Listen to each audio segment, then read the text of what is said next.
Very heartfelt minutes applause there for one of the last surviving members of England's great 1966 World Cup winning side.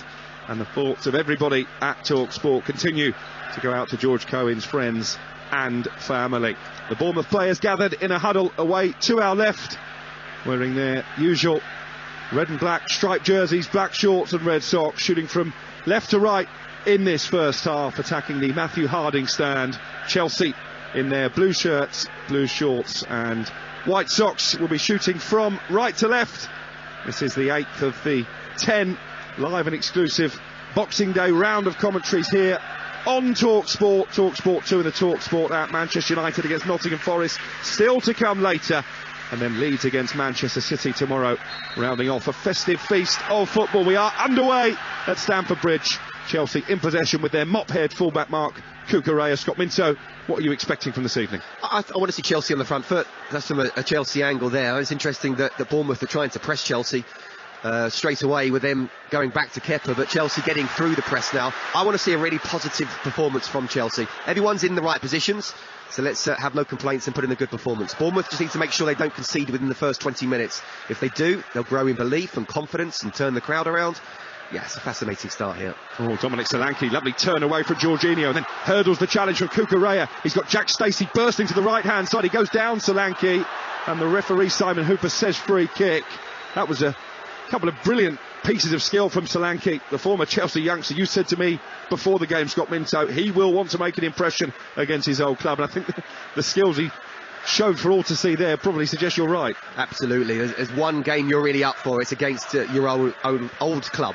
And yeah, he will be up for it, because obviously it didn't really happen for him here, and there's no surprise really, no shock. You've got to be almost a world-class player to become a Chelsea first-teamer, but I can tell you now from personal experience, when you go up against your old team, you're at it 100%. Free kick for Bournemouth, some 20 yards outside the penalty area, too far for a shot. Billing and Lewis Cook are the two Cherries players stood over the ball.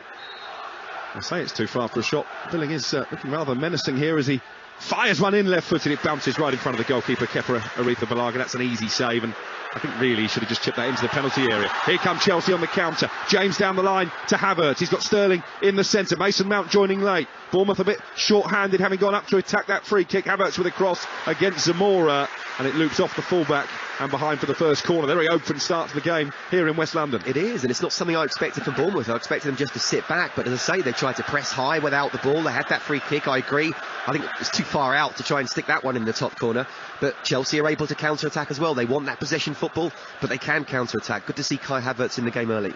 Corner to be taken from the Chelsea right-hand side. Mason Mount, last seen playing for England against France, plays it short to the edge of the area. Step over from Sterling, shot drilled in by James from just inside the D is blocked. It comes back out to Mason Mount, who is in an offside position, and Bournemouth have a free kick in their own left-back area. That was a very clever set-piece routine, clearly one they've been working on the training ground. They've had about a month to work on that one, haven't they? Yeah, but clearly they did, and that's what you've got to try and do. And to be fair, Bournemouth went for it as well, so if it had been a better strike, then it would have been a tick in the box for Graham Potter and his staff as well. But it's been a decent start from Chelsea. Don't look too nervous. And Bournemouth got to make sure they're not too open. They're trying to play the ball out from the back, and I think you've just got to be careful at Stamford Bridge here. Yeah, they have struggled away from home to keep clean sheets. None in their last 17 on the road in the Premier League. Their only away victory this season was when they came from 2-0 down at half-time to beat Nottingham Forest by 3-2. That was Gary O'Neill's first win as interim manager. Now has the job on a permanent basis, of course, and his team have a free kick to defend. Cucurella has just dabbed the ball down 15 yards outside the penalty area, so plenty of early Chelsea pressure at an almost full Stamford Bridge on this post-Christmas Tuesday evening. And it's Cucurella and James, the two fullbacks, who are deep in conversation. Thiago Silva, meanwhile, has just come over to receive some treatment. The veteran Brazilian making his 100th Chelsea appearance. Thiago Silva, 38 years young. And the ball chipped towards the far post. Koulibaly was up for it, but it's too long for him, and behind tamely for a goal kick for Bournemouth. 0-0, and we've played 5 minutes on Talksport. Yeah, not the best of crosses really. No one to get on the end of that one, but as I say, it's been a positive start from Chelsea. Just the way Bournemouth are looking as if they want to play out from the back. Chelsea are ready to pounce here. One thing Bournemouth cannot afford to do is to give the ball away in these type of positions inside their own box. And They're certainly trying to play a high tariff type game. The second time, though, they've just ended up going long and giving the ball away. Yeah, Lloyd Kelly, it was the captain, back in the starting lineup for the first time since early September, who was looking for the header. Kiefer Moore couldn't make it stick, and Chelsea back in possession now with the orange-booted Koulibaly away to our right. Now Cucurella infield to Jorginho, the captain, and he strokes the ball calmly out to the right-hand side, and the returning Reece James. What a boost for Chelsea to have him back fit and available. I know he was very frustrated not to be taken to the World Cup, felt he would be fit for the knockout stages, but Gareth Southgate opted to leave him at home. Here's Pulisic wriggling away from Jack Stacey high up the field and releasing Mason Mount to the left. Havertz waiting in the centre, so too Raheem Sterling. Pulisic shifts the ball onto his right foot, and then Jorginho rolls it down the near side as we look to Cucurella. Cucurella, who's had an up and down start to his Chelsea career after making the big money move from Brighton, Graham Potter's old club, as Thiago Silva, who still doesn't look like he's moving particularly freely, drills a pass out to the right hand side, and James, keep an eye, Scott Minto, on Thiago Silva hobbling inside the centre circle. That would be a big blow early on for Chelsea. Sterling out to the right, 6 minutes gone, 0-0 on Talksport. First of two live Premier League commentaries. After we're finished here at Stamford Bridge, we'll be hot-footing it to Old Trafford for Manchester United and the visitor Nottingham Forest. Here's Sterling into the area.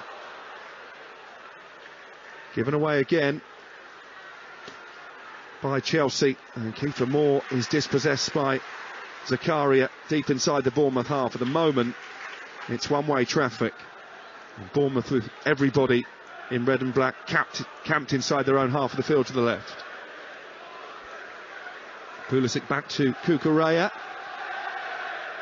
And Thiago Silva, and I still don't think he's fully fit, nowhere near it. He's just played it back to the orange-shirted Aretha Balaga. I think Graham Potter might have to make a change. Well, he is hobbling, but so it could be one of those that you can run off and, you know, in a couple of minutes' time he'd be fine. He won't want to be receiving a ball like that in the box with Stretch and a player behind him. But as ever, so cool and calm, he dealt with it really well. Here is Zakaria making his full Premier League debut for Chelsea this afternoon. Was impressive in one of the final Champions League matches before the World Cup break.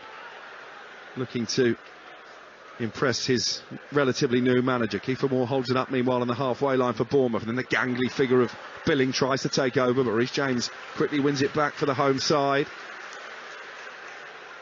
And now Jorginho looking to use the pace of Sterling. Good starting position from the goalkeeper Mark Trabb as he slides on his knees and collects the ball cleanly. Yeah, and the ball was too straight as well, but it was a really good run in behind from Sterling, and yeah, it just looks like Chelsea are sharp at the moment. I mean, Bournemouth are, you know, we had them down as a 3-4-3. Well, they're playing 5. You know, they're very much on the back foot here now. So, and you know what? Forget about trying to play out from the back. You're Kiefer Moore. What is he? 6'6", something like that. Just get it up to him. You know, look at Thiago Silva. He's still struggling at the moment. Play on him physically. So, you know, I just feel that Bournemouth need to just sometimes just go a little bit direct in these early stages. He's been an absolute revelation, Kiefer Moore, this season. Big goals that he's scored, bullied some high-profile defences as well. As Reece James looks to get across inside the area for Chelsea, and it was steered away at the near post by Senesi. Cucurella recycles it, and it's the header from Havertz high over the crossbar. That was a chance for Chelsea.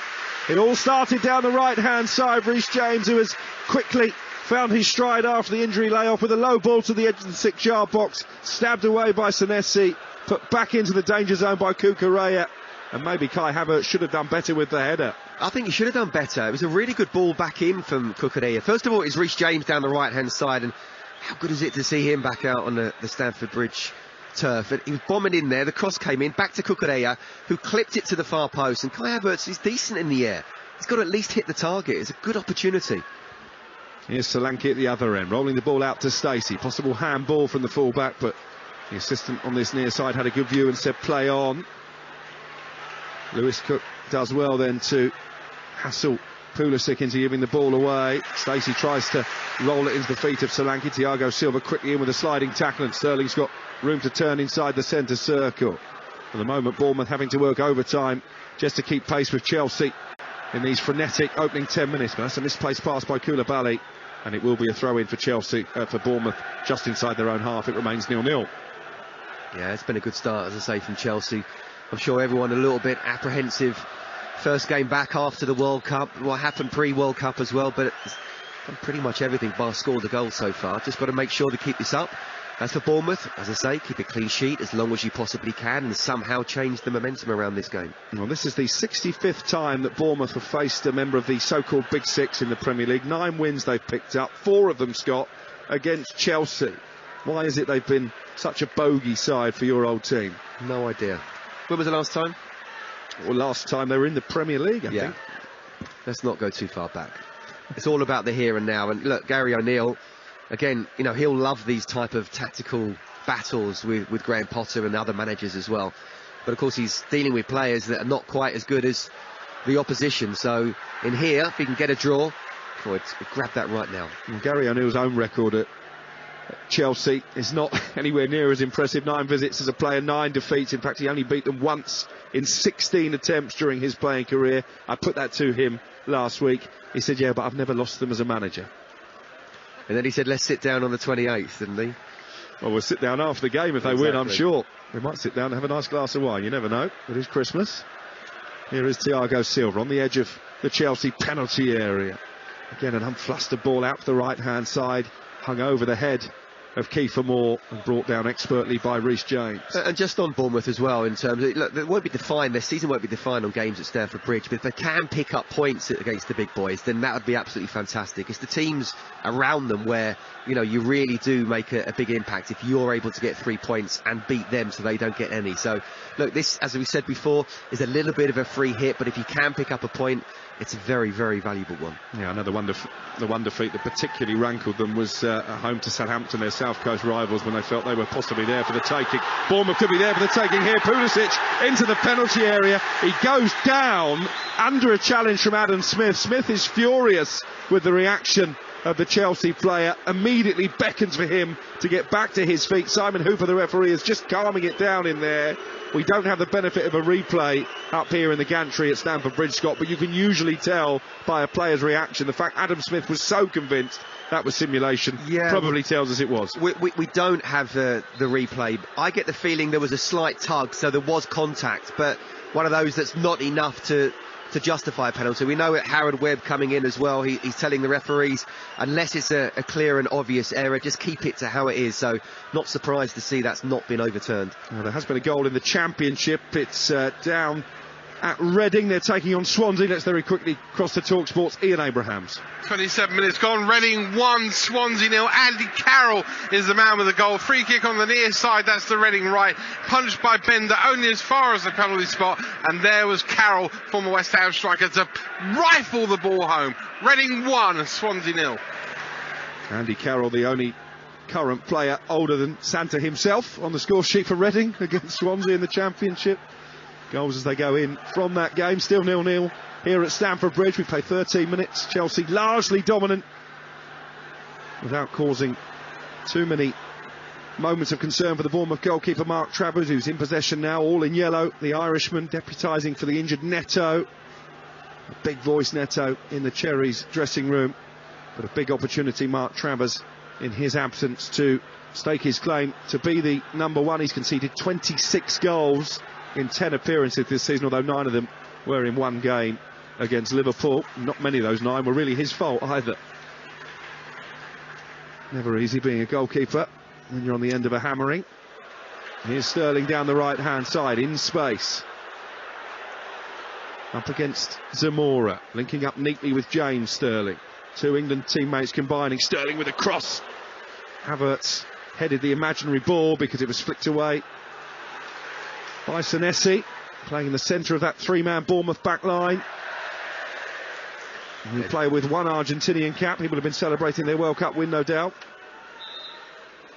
That was a really important header there from Senesi, because it was a good ball in for Raheem Sterling. Didn't need to take on his full-back, just got that half a yard, whipped it in, and Kai Havertz was literally inside the 6-yard box, right in front of goal. It would have been a free header. That was an absolutely crucial flick.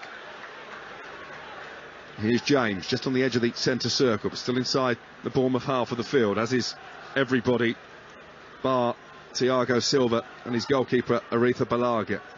Goalless on Talksport. 15 minutes played here on a chilly evening in West London, maybe not quite as cold as it has been over the last 48 hours, but Reshman's still got the heater on full blast. He's got hands right over it as well. No one else is allowed anywhere near it. Here's Thiago Silva for Chelsea. 10 yards outside the penalty area. Home fans trying to find their voice. I mean, for all the possession, Scott, I think Gary O'Neill will be quite happy that, apart from the header over the bar from Havertz, Chelsea haven't really created much. No, but, you know, they have had that possession and they have created a couple of half chances. So it's one of those where they're just sort of trying to get their dominance over, and then hopefully 1 point, it'll be slow, and then suddenly bang. You know, players in behind, like we've seen Sterling already. James overlap. Pulisic's got in. So Bournemouth is one of these games where Bournemouth feel they're doing really well, and then suddenly, before you know it, they're 1 or 2-0 down. Just got to keep that concentration for the full 90 minutes. And you're spot on about the formation for Bournemouth. We're watching now, high up in the gods at Stamford Bridge. It is a line of 5 across that Bournemouth back line when Chelsea are in possession. Mount trying to split that 5, and he's found Sterling up against Kelly. Ball all the way across the box, and it's been slid in. And this time, there is no mistake from Kai Havertz. Chelsea off and running after the resumption of the Premier League. It was a brilliantly crafted move, and Kai Havertz, who put the early header over the crossbar, couldn't miss this one. It's his 4th Premier League goal of the season, and he's taken just 16 minutes. It's Chelsea 1, Bournemouth 0. Well, it's just what we were saying there, Crookie. You know, it's one of those where Bournemouth feel they're okay, and suddenly 5 seconds later, the ball's in the back of the net, and that's what top teams do to you. Suddenly just open you up. And you said we had that line of 5 we could see almost in front of us here, and yet somehow Chelsea, just by a little bit of movement, 1 or 2 passes, were able to completely open Bournemouth up. Just a great ball in from the right hand side, and Kai Havertz getting in behind the Bournemouth defence there, 2 central defenders. Just great play from Chelsea, and that's why you have to be careful against these top teams. And immediately there was an inquest in the Bournemouth defence, as if to say, how did Kai Havertz find himself in so much room? Could they have done more to stop the cross from Sterling? It was a pinpoint pass right across the line of the 6-yard box. Travers came, couldn't get there, and he's expertly steered home at the far post by Havertz. 1-0 they lead. Yeah, seeing pictures of Graham Potter there, he absolutely loved that one, and rightly so. But got to give a lot of credit to Raheem Sterling. The movement, first of all, then the pace to get in behind, and then the ball where he's got to whip it around 2 Bournemouth central defenders for Kai Havertz to slide in at the far post. Nothing short of superb, that one. And as that goal was finding the back of the net, there was a penalty at Reading. Let's get back to Talksport's Ian Abrahams. Reading 1, Swansea 0. Missed penalty by Yako Mate, blazing it high over the bar after Andy Carroll had been adjusted and been fouled by Fulton in the box. Soft penalty, poor penalty kick. Stays 1-0 to Reading. Reading 1, Swansea 0.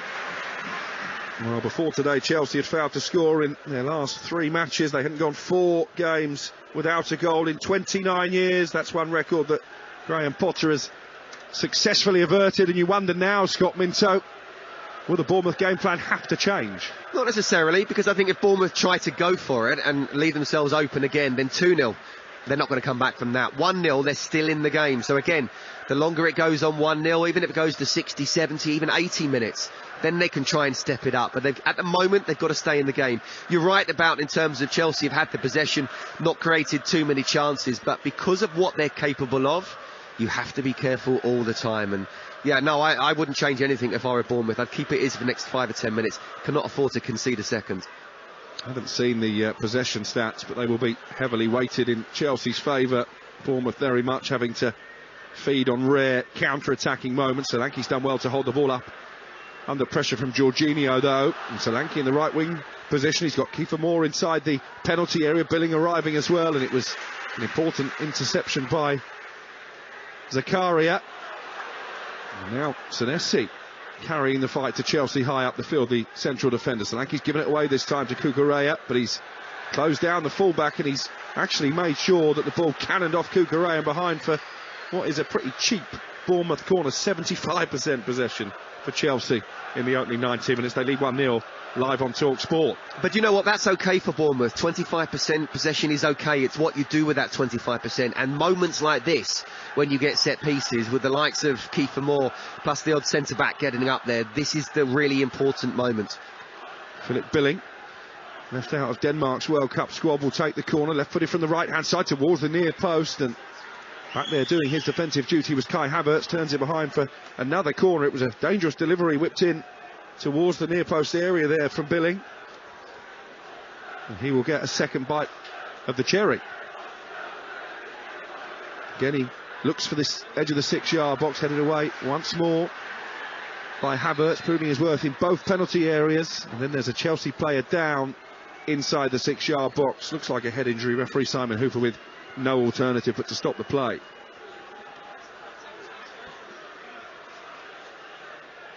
And the Chelsea physios called on to administer some treatment. Graham Potter taking the opportunity to issue some instructions to Christian Pulisic. He'll be delighted with that, though, won't he, Graham Potter? Absolutely. I mean, I do think it's been a very positive start, and now they've got the goal as well. If they can go on and win this by 2 or 3, then I think that'd be just what the doctor ordered. But I'm telling you now, this game is far from over. Bournemouth are a good side. They are resilient. They've got nothing to lose. No one's expecting them to come away with anything here, so they can go for it. But they've just got to stay in the game at the moment. Cannot afford to, as I said, to concede that second goal.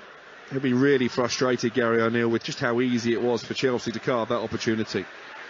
Yeah, but do you know what? That's what good players do. I remember playing at Anfield one time when I was at West Ham, and Michael Owen scored 2 goals and it was 2-0. And do you know what?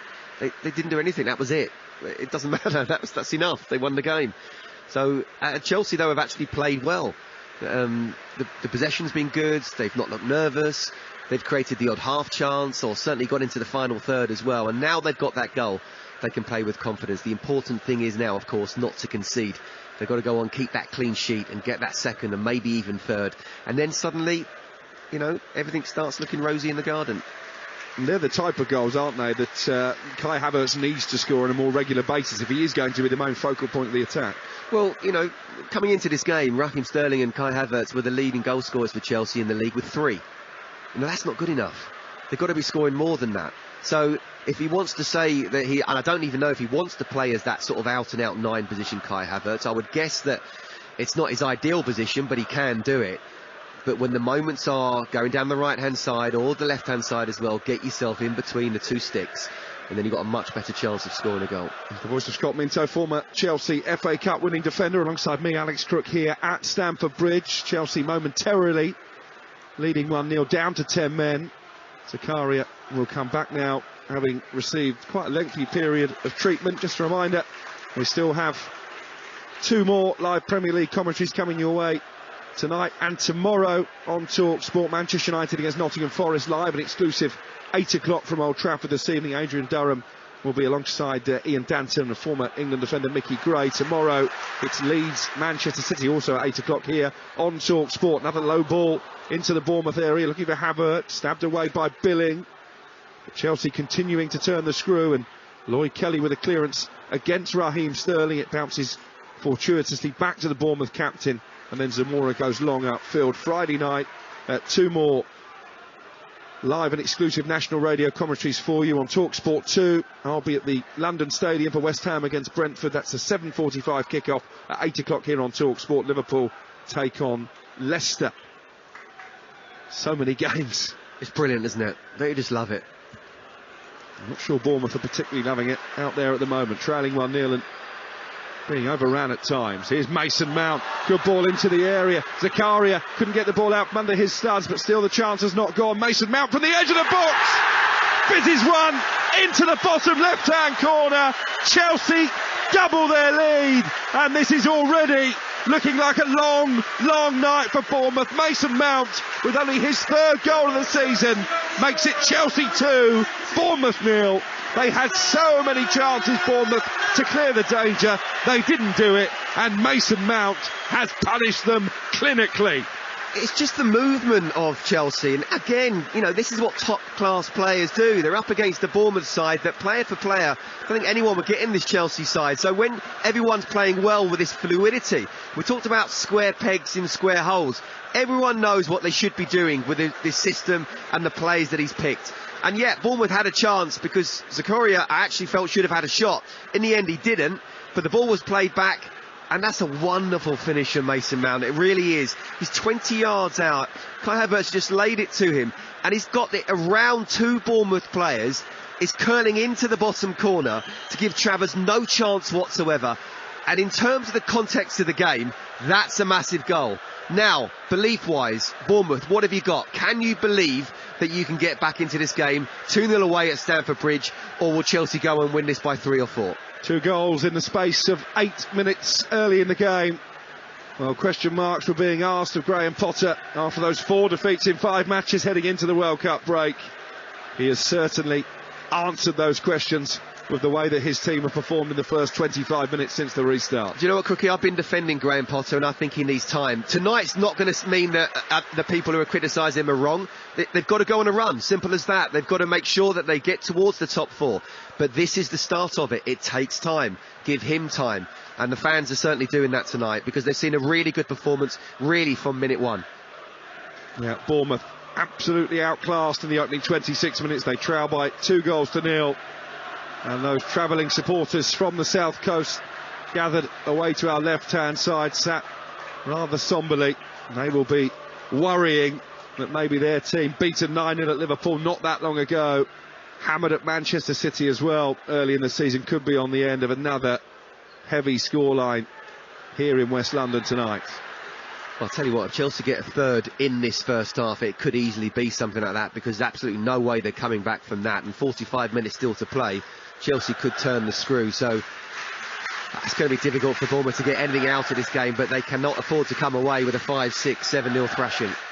A raucous atmosphere under the lights, the rain beginning to fall, but no dampening the home fan spirits. They are enjoying what they're watching. Raheem Sterling has been dispossessed by Zamora, and it's played forward by Lewis Cook, held up by Kiefer Moore, and fired back towards his own penalty area. Adam Smith showing good composure just to take the bright yellow ball in his stride and then knock it back to his goalkeeper Travers. This is probably the most prolonged spell of possession that Bournemouth have had in the game, but it's all around their own 18-yard box. Yeah, but it's the right thing to do. It's just almost take the sting out of the situation at the moment. You know, the Chelsea fans are up for this, the Chelsea players are too. Keep the ball, even if it's just between you guys at the back there, because at the moment it's all Chelsea. The moment they go up front, they give the ball away, and Chelsea back in possession again. Thiago Silva cushions the ball back to Kepa Arrizabalaga.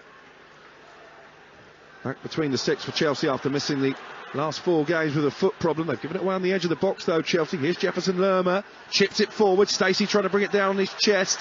Maybe should have got the shot away, the full-back, because Cucurella nips in and clears it half away, and then Adam Smith is dragged to the floor by Pulisic right in front of the assistant referee. Free kick for Bournemouth down by the right corner flag. That's a poor foul from Pulisic, and Smith has got in front of him, but you don't just bring him down in this dangerous situation, or, you know, a wide free kick. And again, we talk about set pieces where possibly where they're not great defensively, to be fair, Bournemouth, but certainly going forward they've got height. Can't give away free kicks like this. Gary O'Neill's stepped out of his very tiny technical area here at Stamford Bridge just to get a better view of this set piece. Tommy Elphick, his right-hand man, former Bournemouth captain, skipper when they were first promoted to the Premier League, is stood there as well. Lewis Cook with the delivery in towards the 6-yard box, but again comfortably dealt with. Thiago Silva with the header clear, and here comes Pulisic. That's a good challenge by Lewis Cook, just as Pulisic was looking to counter. Both players down, maybe in need of treatment, and it remains Chelsea 2, Bournemouth 0. Yeah, I think both players down, and hopefully they'll be okay. It was some tackle. It was one of those where back in the day you get the ball and the man, and it was fair. And to be fair, it was okay with that one there, but both look as if they're really, really struggling at the moment. You're listening to Chelsea against Bournemouth on Talksport with Now Sports. Don't forget that with Now Sports you can stream the Premier League live without a contract from $11.99. Search Now Sports 18+, stream via internet. Terms apply. Still Pulisic and down receiving treatment. Gary O'Neill has gathered half a dozen of his players to the halfway line for a bit of a summit meeting. What will he be saying, Scott Minto? Yeah, I was going to say he's got to use this break. This break would favour Bournemouth more than Chelsea. Chelsea want to keep up the play and the high intensity. Bournemouth want to break it up as much as possible, and you know Gary's got to use that. 2 things. One, they've got to keep the ball better when they do pass, and they've got to beat the Chelsea press at times. But 2, when they do go long, again we talk about Kiefer Moore being 6'6". I've not seen a ball that's actually hit him. You know, you've got to be able to hit him if you're going to put a 30-40 yard ball, because the press is already 3, 4, 5 Chelsea players have gone to try and press the back five of Bournemouth, because if he brings the ball down and then plays in Solanke or Billing, then suddenly they're running at the Chelsea back four. So that ball up to the front man has got to be a lot better in terms of distribution and quality. Lewis Cook is the first of the 2 players down to get back on his feet. Pulisic will follow soon after. We're going to get quite a bit of stoppage time, I think, at the end of this first half. We've still got 15 minutes of regulation time to play. Chelsea looking to continue a proud record when it comes to their final league game of a calendar year. They've only lost 1 of their last 19 such matches, and you have to say, Scott, with the greatest imagination in the world, it would take quite something for Bournemouth to come from 2-0 down and add to that solitary loss. I've seen enough this season, both in club football and the World Cup, to say I'm not going to predict anything. I'm really not. I've already got stick off Adrian Durham for not predicting my 3 to go down, so I think there's far too much football to be played. But in terms of this and what we're seeing tonight, yeah, it's Chelsea's there for the taking. He doesn't miss a word, does he, Adrian Durham? He is the all-seeing eye of Talksport. He'll be on duty at Old Trafford later when Manchester United host Nottingham Forest. Looking forward to that one. Here's Reece James for Chelsea. Again, a dangerous low ball from the right-hand side. It's been the source of a number of positive attacks. This time it's Lloyd Kelly there to clear it away for a throw. I did say before the game, Scott, it could be quite a key battle between James and Zamora. At the moment, James is winning it hands down. It's a problem for Bournemouth. Well, it is, and Sterling's playing down the right as well. And between those two, you know, Bournemouth can't live with them. Reece James, he's just such a good player. And to say that someone's your best player in a right-back position or right wing-back position, you know, whichever one it is, he plays like a right winger as well. That goes to show how good this kid is. And yet he can get even better. It's quite scary. You are the chairperson of the Fullback Appreciation Society, though, aren't you? Let's be honest. Well, why not? Someone's got to be. As I said to Resh yesterday, it's not the sexiest position on the pitch, but I tell you what, it is very important. Every position on this pitch is very important. And Reece James, for me, is not just the number 1 for Chelsea, but is the number 1 for England. Here's Aretha Balaga for Chelsea, all in orange. Goalkeeping uniform shining brightly under the lights here at Stamford Bridge. And now Mason Mount, scorer of the second Chelsea goal. They lead 2-0 in towards Sterling. Wins it well, Sterling. And again, there's a coming together, and again a stoppage in play. Because of a head injury, Sterling and Jordan Zamora were the 2 competing, not the 2 tallest on the pitch, probably the 2 shortest players on the pitch actually, but there was a collision, and again the referee Simon Hooper has to stop play. David Coote is the VAR this evening. I did have a chat with Howard Webb a few days ago. He's the new boss of the PGMOL, the Premier League officials, and he was telling me he wants to see less VAR intervention, more on-field decisions being made. And I think it's right. You know, I've always been a VAR advocate. I really have, but only asked when the referee has wanted it. It looks like Howard Webb shares a similar opinion. It's taken us, 3-4 years to get there, but you know, look, the referee will make mistakes, but unless he wants to change or go to VAR and actually use it, he shouldn't be told to do that. He also said he felt the standard of officiating is better now in 2022 than when he retired. Here's Havertz trying to get in behind the Bournemouth defence. He finds Sterling on the right corner of the 6-yard box. Sterling showed a bit too much of that to Zamora, and I think the flag belatedly has gone up for the initial ball that was played over the top to Kai Havertz. Now, I know assistant referees are being encouraged to keep their flag down for longer, but that was ridiculous, really. That was a good 20 seconds after the initial ball had been played. No, and listen, I'm very frustrated seeing it, but I do understand why, because what if the referee's assistant was wrong? You know, 20 seconds later, the ball goes in the back of the net and he's put his flag up. Well, actually, VAR shows that it's not offside. So I get it, but it is frustrating. I just think, you know, there's been a couple of stop-starts, which I feel has helped Bournemouth more than Chelsea. Really important for Chelsea not just think we're 2-0 up, we're just going to play in second gear now. Because if Bournemouth get a goal, you know, they'll believe they can get back into this game. I think Chelsea should really go for it and really turn the screw and go for that third goal, even before half-time. Put this game to bed and then enjoy the second half. Easier said than done, of course, but Bournemouth need to get back into this game and at least test Kepa. Not done that at all. Well, they are seeing a bit more of the ball in the final third in the last few minutes, Bournemouth, and they're on the attack again here. Stacey with the cross from the right-hand side, charged down by Cucurella. He does well then to stop the ball trickling behind for a corner. He concedes a throw instead, and Adam Smith comes across to take it. We'll get half-time in the Reading-Swansea game of the Championship there is shortly. Smith into Billing, and now Billing with the opportunity to cross, just about kept the ball in play. No, he didn't. It's going to be a goal kick for Chelsea. And let's get back to Reading and Talksport's Ian Abrahams. Half-time, Reading 1, Swansea 0. The two moments that mattered: Andy Carroll's goal on 27 minutes, a free kick not punched very far clear by Bender. They smashed it in from 12 yards out. And 2 minutes later, Yaku Meite's missed penalty. The least said about that, the better, to be fair. Reading 1, Swansea 0. Is it too late to say that Reading have benefited from a Christmas carol? It's always too late to use that one. Here's Mason Mount for Chelsea, finding Zakaria. I think started really well in midfield this evening.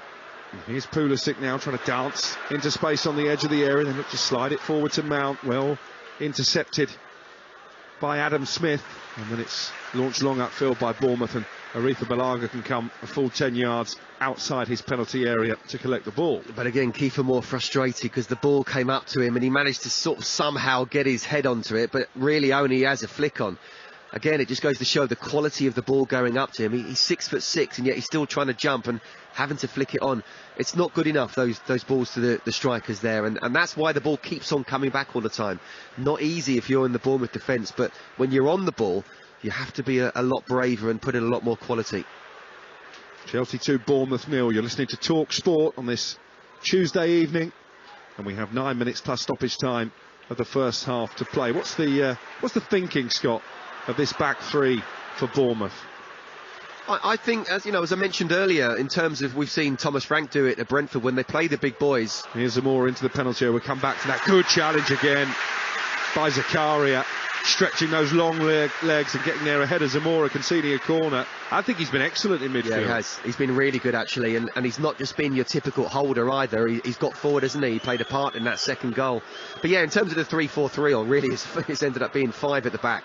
I think he's wanted to be more solid, more organised, but it just hasn't worked that way because Chelsea have been very good on the ball, and when they need to, they just move Bournemouth players around and almost creating chances at will. They've been very clinical as well, Chelsea, which hasn't really been the case this season. They'd only scored 17 goals before tonight, the lowest of any team in the top half of the table. They scored twice in 8 minutes here. Lewis Cook with a corner from the Bournemouth left, headed away at the near post, and the referee had spotted an infringement anyway. It's going to be a free kick for Chelsea, deep inside their own penalty area. But again, how many corners have they had now, Bournemouth? I've not seen one good one coming in that's really tested the Chelsea defence.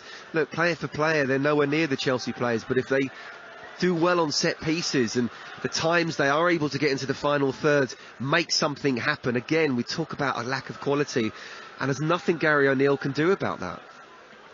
Gary O'Neill cutting a very animated, very frustrated figure on the edge of the technical area, well down below us here.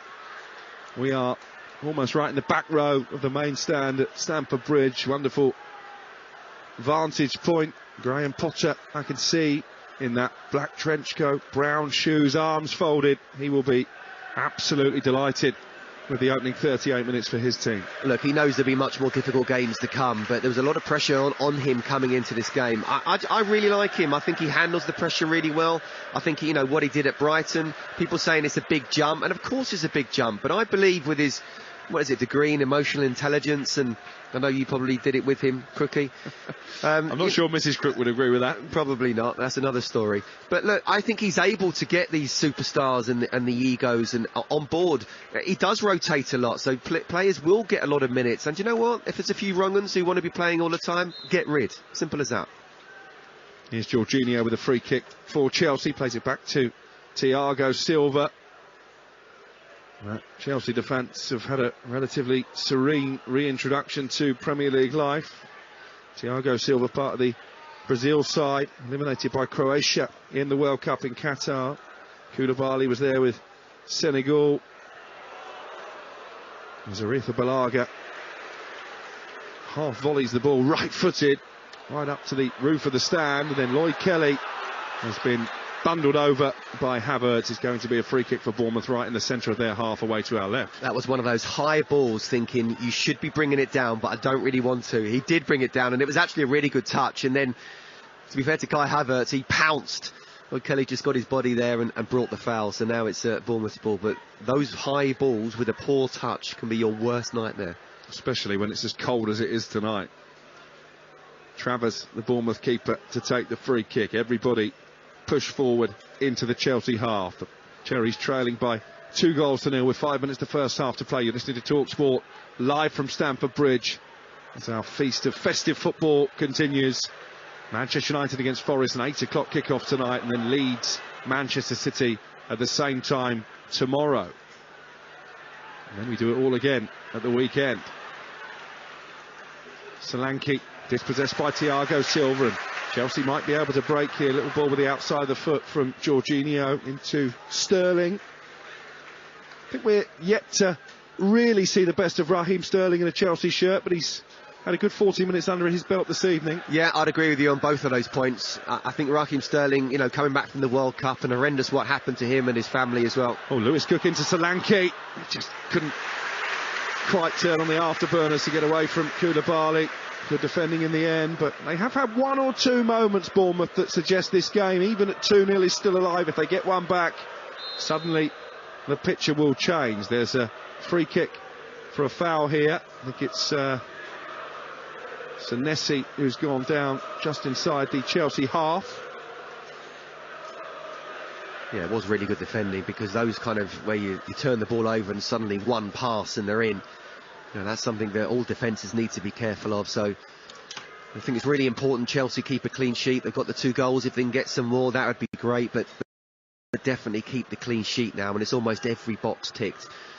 You know, Kai Havertz, who's on the score sheet, would like to see Raheem Sterling on the score sheet. I like him a lot. I think he's an incredible player. I'm really pleased.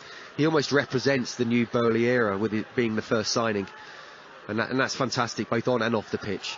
Just want to see him, you know, I think he'll have the bit between his teeth. You know, he didn't quite play the major part he wanted to in the World Cup, especially after what happened as well, you know, with his house. So he'll come back and he'll be desperate to kick on with Chelsea. He really will. Yeah, it's an all-American battle tonight, isn't it, in terms of the ownerships of the 2 clubs. Todd Bowley, the new Supremo here at Stamford Bridge. I know that Bill Foley is watching at his home in Las Vegas before flying into the UK tomorrow. He'll be at the Vitality when Bournemouth take on Crystal Palace on New Year's Eve. And he is someone who is used to winning. He led the Las Vegas Golden Knights into the finals of the prestigious Stanley Cup. He's a very successful businessman, owns a lot of different businesses, a winery, a restaurant as well. He will be hurting that his side are 2-0 down, even against the juggernaut that is Chelsea Football Club. I bet you've got into him already as well, haven't you? He lives in Vegas, he's got a winery. Sounds like my kind of guy. You want to be a part of that? That's the next holiday sorted out. That's a trip. Do you want to come? Yes. 2.5 minutes to go in the first half. Chelsea 2, Bournemouth 0. Bournemouth have a throw over on the far left-hand side as we look, level with the penalty area. It's the captain, Lloyd Kelly, who is just dusting the ball down and will hoist this in towards the near post. Lerma got the faintest of flicks on it, but it's cleared away by Mason Mount, scorer of the second Chelsea goal. And there is an irony there. Mason Mount is a massive Portsmouth fan, and Gary O'Neill, the Bournemouth manager, was one of his heroes as a player. Who needs enemies when you've got heroes like that? Is that right? He's definitely he's not a Chelsea fan. No, he's a Portsmouth fan, absolutely. And he's actually come out and said that on the record. He has. Yeah, okay. Big Portsmouth fan. In fact, when he scored, I think in the FA Cup for Derby at St Mary's against Southampton, he went absolutely ballistic, Mason Mount. Yeah. You can't have them all, Scott. No, fair play. But he's playing for Chelsea, I'll take that. He's playing very well. Oh, Thiago Silva's not playing very well. He's played a hospital pass along the 18-yard line, and it needed Koulibaly to get there ahead of Solanke and Billing, and Billing's actually gone down hurt inside the penalty area, but Chelsea are playing on. And here is Mason Mount. Havertz is in acres of space through the centre. Mount finds him. There's a coming together. Pulisic with a follow-up. Chelsea have a third. Or do they? Because the referee, I think, has stopped play here. possibly for a foul by Havertz in the build-up. Scott Minter, how did you see it? Yeah, I think there was a shove from Kai Havertz there. It was really good defending from Adam Smith coming round, and he was in front of Havertz. Havertz made contact with him, got him down. Look, it's one of those where Chelsea fans could argue, well, you know, both of them went for the ball, but no, I think it was a foul in the end. And it's a shame from a Chelsea point of view. I think 3-0 just before half-time would be just the half that Graham Potter and the fans would have been looking for. But I think it's the right decision in the end. Well, boos from the home supporters, but the goal is ruled out. Well, what it's not going to do is not going to be overruled. No. You know, it definitely isn't a clear and obvious error.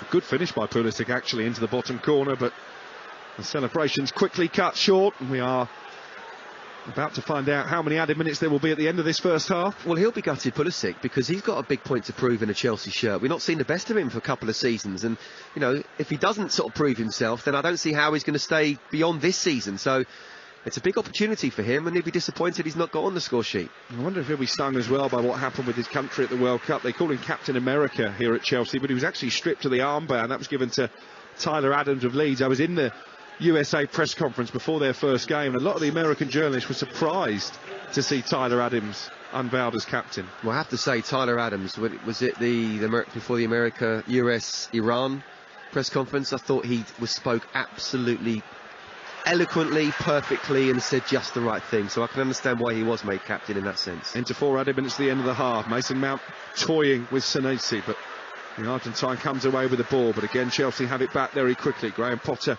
clearly enjoying what he's seeing, just clapping both hands together as he patrols the technical area, the Chelsea boss. Then Thiago Silva forward to Mount, expertly brought under control and fizzed out to Pulisic on the left-hand side. Then Zakaria into Mount. Mount finds Reece James. This is a lovely Chelsea move. James into the penalty area. Good save at the near post by Havertz, and acrobatically Pulisic tried to turn it beyond the goalkeeper.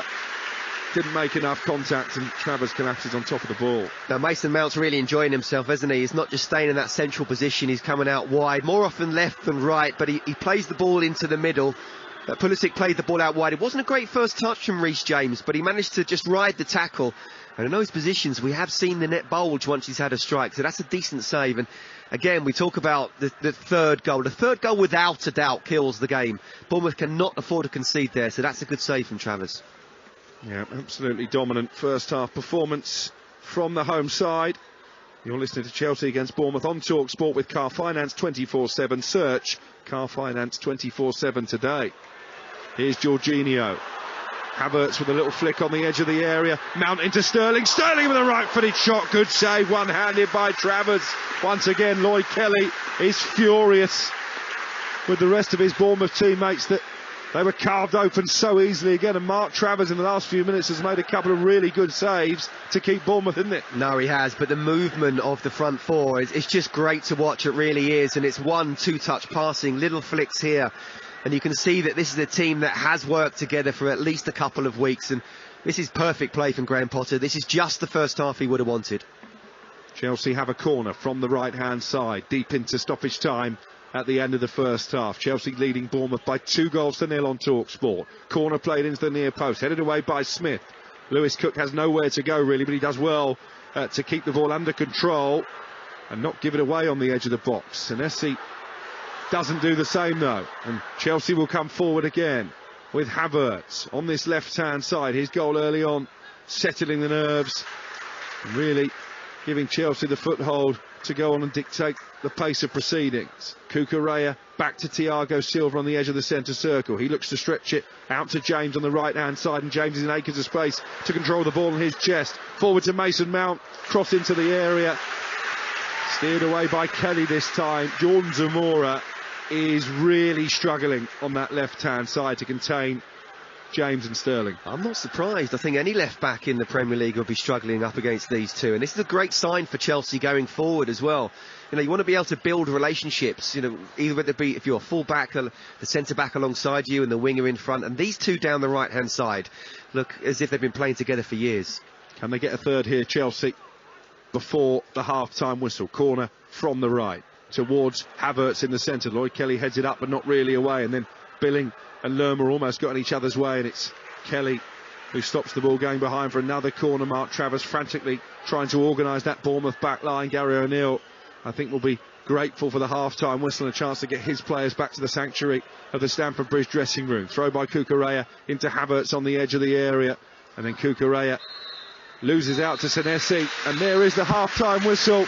A warm ovation from the home supporters. Pressure very much on Graham Potter after those 4 defeats in 5 games heading into the World Cup break, but his team have responded with a very dominant first half display. Kai Havertz turning the ball home from close range on 16 minutes, opened the scoring, and then 8 minutes later Mason Mount with a fizzing low shot from the edge of the area beyond Travers into the bottom corner. Chelsea in control of this one, but as Scott Minto has already alluded to, we've become accustomed in recent weeks to seeing extraordinary comebacks. Could Bournemouth produce another in the second half? We will see at half-time at Stamford Bridge, though. It is Chelsea 2, Bournemouth 0. Alex Crook, thank you very much indeed. Yeah, the players disappeared very quickly down the tunnel for the half-time break, and so have some of the fans as well, disappearing for their half-time snacks. Of course, there'll be plenty of half-time chats going on in the Bournemouth dressing room, but as for the Chelsea one, you know, we were talking about Graham Potter needing some kind of a statement today. So far, the opening 45 minutes, it feels like this side are making one. So far, so good, Resh, and this is a statement, absolutely. If they can continue in the second half and say win 3 or 4-0, then yeah, absolutely every box ticked. You know, the amount of sort of pressure that's starting to build up, the narrative behind, oh, Chelsea, you know, they're not doing too well. We know what's happened over the last 2 decades. You know, Graham Potter's going to go. Everyone just needs to calm down, just give Graham Potter some time. I genuinely believe Todd Bowley wants to, but that will need the fans to as well. And performances like this, and people might turn around and say, with the greatest respect to Bournemouth, oh, it's only Bournemouth and you're playing at home. It doesn't matter. It's a Premier League game, and no Premier League game is easy. They've made that look easy tonight so far. They really have. That front four have been so impressive. Havertz, Sterling, Mount and Pulisic, the interplay between them, the understanding that they seem to have developed between them as well. That's really impressive to see, because I don't think we've really seen that sort of before the winter break. I don't think you'd see that with Aubameyang on the side. You know, he's almost like that out-and-out goal scorer. If you want one chance, you'd probably want him to be on the end of it. But in terms of the fluid play, and that's why managers nowadays don't just go for the out-and-out goal scorers. They want a bit more than that, and I think Havertz does that. He makes the team look better, and with him just sometimes dropping off, Mason Mount's popping up 1 minute on the left, 1 minute on the right. You've got Reece James bombing on down the right with Raheem Sterling. I'm not surprised. I mean, bless Jordan Zamora. He doesn't know what day it is right now. We know what day it is at Christmas, but he doesn't know what day it is out there, I'm telling you. It's been a torrid time for Zamora, hasn't it? It's been tough for him, and it's not that he's playing bad. It's just being overrun. He needs help, but they're not able to deal with it, and that's where this is the Chelsea performance that you've been wanting to see, that Graham Potter's been wanting to see. I talked about how before the World Cup, Brighton away, Arsenal in the form they were in, and then Newcastle away were arguably the 3 worst teams you want to be playing. Now it's a reset. Now we go again. So far, so good. Yeah, so far, so good. Dennis Zakaria in midfield. Not been bad today, has he, at all? He's been really good. I remember doing a game impressive here, in the Champions League, and he was very good there as well. And again, bit by bit, he's clearly making an impression in training for Graham Potter to trust him in a game like this. And yeah, very impressive. He's protecting the back four really well, but he's also not just the simple passes, but he's trying to get forward. Jorginho sits in, and he's still got license to go forward. So that 4 is very, very fluid. Chuck in Zakaria as well. It's difficult to defend against. Yeah, indeed. But speaking of defending, is that possibly Chelsea's only weak link in this one? And does Thiago Silva look a little bit tired at the moment, struggling for a bit of form? No, do you know what? He was limping in the first few minutes. It looks like he's okay. I think the game at the back is almost a bit too easy. We saw a pass from Thiago Silva trying to play it across the 18-yard box. He should never be playing that type of ball, and he knows that. But sometimes, again, when things are a little bit easy, because they've not really had any chances, Bournemouth. I can't think of Kepa being tested. There was one free kick from Billing, which is 25, 30 yards out, which you or I could have saved. There you go. One shot on target. That was the free kick. Yeah. Apart from that, nothing. The quality ball up to Kiefer Moore's not been good enough. It's almost been too easy. They just need to be careful. He's a top-class international, still one of the best defenders in the world, and he'll be kicking himself for making that type of pass. Yeah, look, I suppose Bournemouth came here expecting to concede a lot of possession, and they have done that. At one point, it was 75% to Chelsea and 25% to Bournemouth. That sort of shifted a little bit, but that's pretty much what you're looking at. So they're having to work very, very hard off the ball. At the moment, they just can't cope with what Chelsea are putting on the pitch. No, first of all, as we said, we thought they'd want to start off with a 3-4-3. Well, it's ended up being a 5-3-2, really. The wing-backs have been pushed back completely. And in terms of going forward, yeah, they haven't had the quality to get the ball down, to make a few passes. And Gary O'Neill, there's only so much he can do. When you come up against a team like Chelsea in this type of form, he can only try and sort of, look, we want our players here, we want to try and get well organised here. Ultimately, once you cross out onto that pitch, it's down to the players. And player for player, Chelsea have been absolutely superb compared to Bournemouth. It was always going to be a long night. It's been a great night so far for the home side, a long night for the away side. Yeah, I mean, look, that 5-man back line, they have not been able to cope with anything that Chelsea have thrown at them, particularly that, as we were saying, that front four. Has Gary O'Neill got his tactics wrong, maybe, or is it just down to the quality of the players on the pitch? I think it's down to the players, I really do. You know, he's changed it to a 3. With a 3-4-3, that's a much more solid than a 4-3-3 or 4-2-3-1, because basically you've got 3 of your central defenders, you've got 2 wing backs that are basically full backs, and then you've got 2 holders. So there's only 3 attacking players, really. He's tried to do it in a very defensive type way, but Chelsea are opening them up at will, and they've got that type of quality. There's not much more he can do. He's got to try and change things. He's got to tell the players to have more quality on the ball, but at the same time, there's only so much he can do once they cross that white line.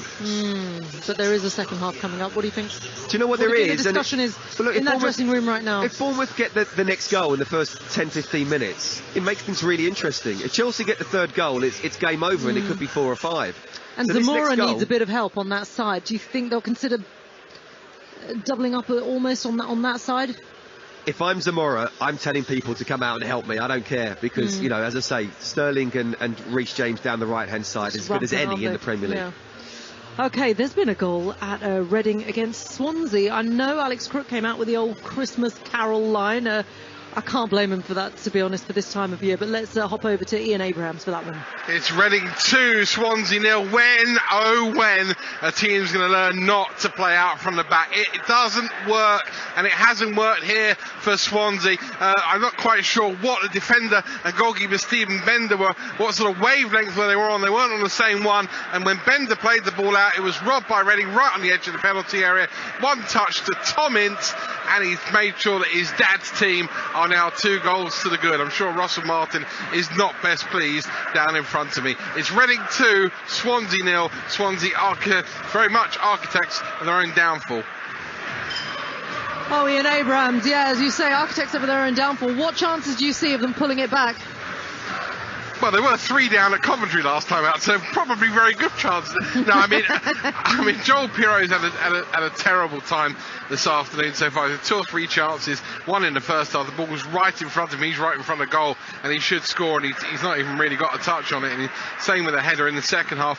Swansea just look really out of sorts. I mean, it doesn't look like a Russell Martin team at the moment. Passing it, looking after the ball. Reading are giving it a go, and had Yaku Meite's shot nearly hit the International Space Station and actually hit the back of the net, we might have had a 3-goal lead for Reading, or indeed if he'd let somebody who could take a penalty like Andy Carroll or Tom Ince take it, then they would be 3 in the head. But you know, both these sides can concede goals, and as we always say, Risman, the Championship is a bonkers division, but at the moment Reading are heading halfway up the league, up to 8th in the table, and I'm sure that Paul Ince will be more than happy with that.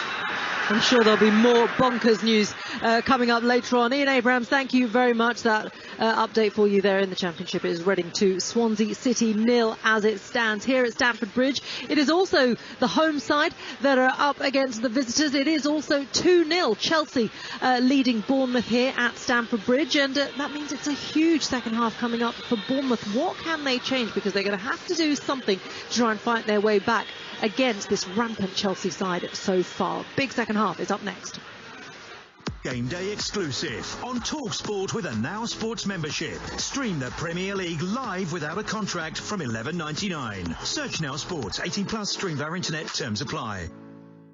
Ho ho hold your horses. Reindeers, glitter baubles. Have Just Eat got some winner Christmas dinner lunches. Breakfast for you. With the McDonald's Big Tasty with Bacon. Domino's Ultimate Spicy Sausage Pizza. Costa Coffee Gingerbread Latte. Pizza Express Snowball Dough Balls. Plus more from Greg's, Creams Cafe, Starbucks and Five Guys. So fill your buckled elf boots, stocking, sleigh today. Christmas. We got it. Did somebody say Just Eat? Product subject to availability in restaurant and serving times. Participating stores only. See justeat.co.uk for details.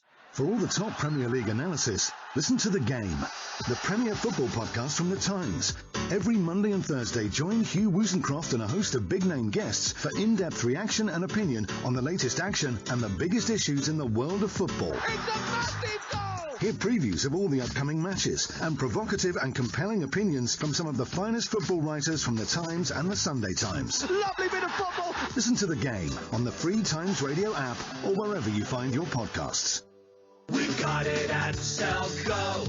Selco, it's where the trade goes. At Selco Builders Warehouse, we've got real deals and a wide range of trade quality building products. In December, we've got 10% off the trade price of our range of Type 11, 21 and 22 radiators. Now that's a real deal. Find even more real deals at Selco Builders Warehouse and online at selcobw.com. We've got it at Selco.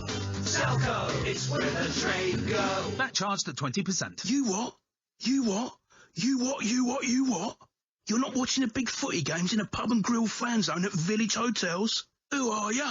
Premier League and big games on giant screens, stadium seats, great lineup of beers, and dirty burgers and bar snacks to tackle. Plus, win big game tickets, beer for a year, and other great prizes.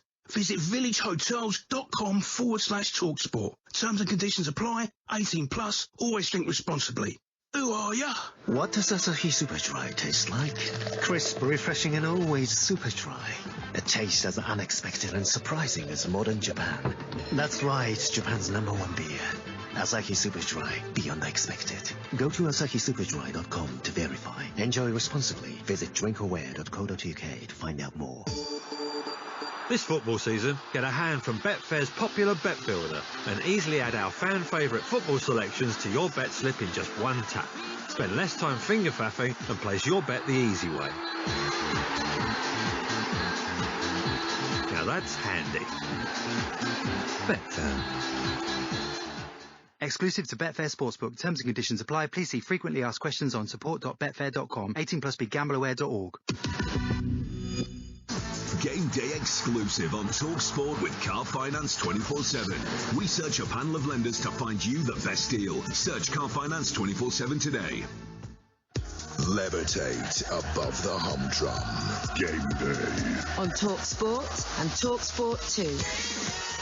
Get off the bench for another high-energy weekend of unrestricted Premier League football. What a goal! Exclusive rights to 2 massive Saturday games, followed by the ultimate football phone-in. What a magnificent finish! Game day. This Saturday. Have we got something special for you on Talksport and Talksport 2.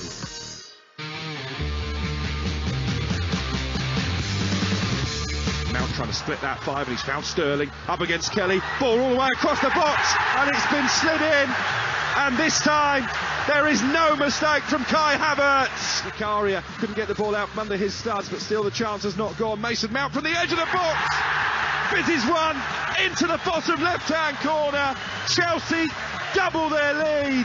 And this is already looking like a long, long night for Bournemouth. Welcome back. This is Game Day live on Talksport. We're at Stamford Bridge, where the home side are running riot against the visitors. Bournemouth came here with such a good record against Chelsea here at Stamford Bridge, but it's not going their way at the moment. Chelsea currently 2 goals up. There was a goal disallowed as well for a foul in the penalty box, and you feel that there could be so much more coming from this Chelsea side as well. So far, Bournemouth really not able to get a foothold in this game at all. The possession stats are all in Chelsea's favour, and in every department on the pitch, it is all Chelsea so far. Here at Stamford Bridge, there's a atmosphere is starting to warm back up. The people are returning from their half-time breaks. The Bournemouth side are the first out on the pitch. They are the ones with the big work to do. I wonder what the discussion was in the dressing room there from Gary O'Neill. Of course, his first Premier League match in charge of the side as a permanent manager as well. New owners also in the stands watching on. And the second half will kick off very soon indeed. With that, it's time to hand you back to our commentary team today as everybody takes their places on the pitch. Kepa Arrizabalaga, the last person there. The ball just being shoved over to the centre circle for Bournemouth to kick off this second half. So here are your commentary team for this one. Scott Minto, but first, Alex Crook. And it looks like a change of system for Bournemouth in this second half. Jayden Anthony is coming off the bench. Jack Stacey replaced, and it will be a flat back four. Gary O'Neill, the new permanent Bournemouth manager, starting this game with a back three, but that has been sacrificed in the second half as his side somehow look to play their way back into proceedings. It is the Cherries in their black and red striped jerseys, black shorts and red socks, who get us underway. They are shooting from right to left, attacking the travelling fans in the shed end away to the left-hand side. Chelsea in their blue shirts, blue shorts and white socks. No change for them.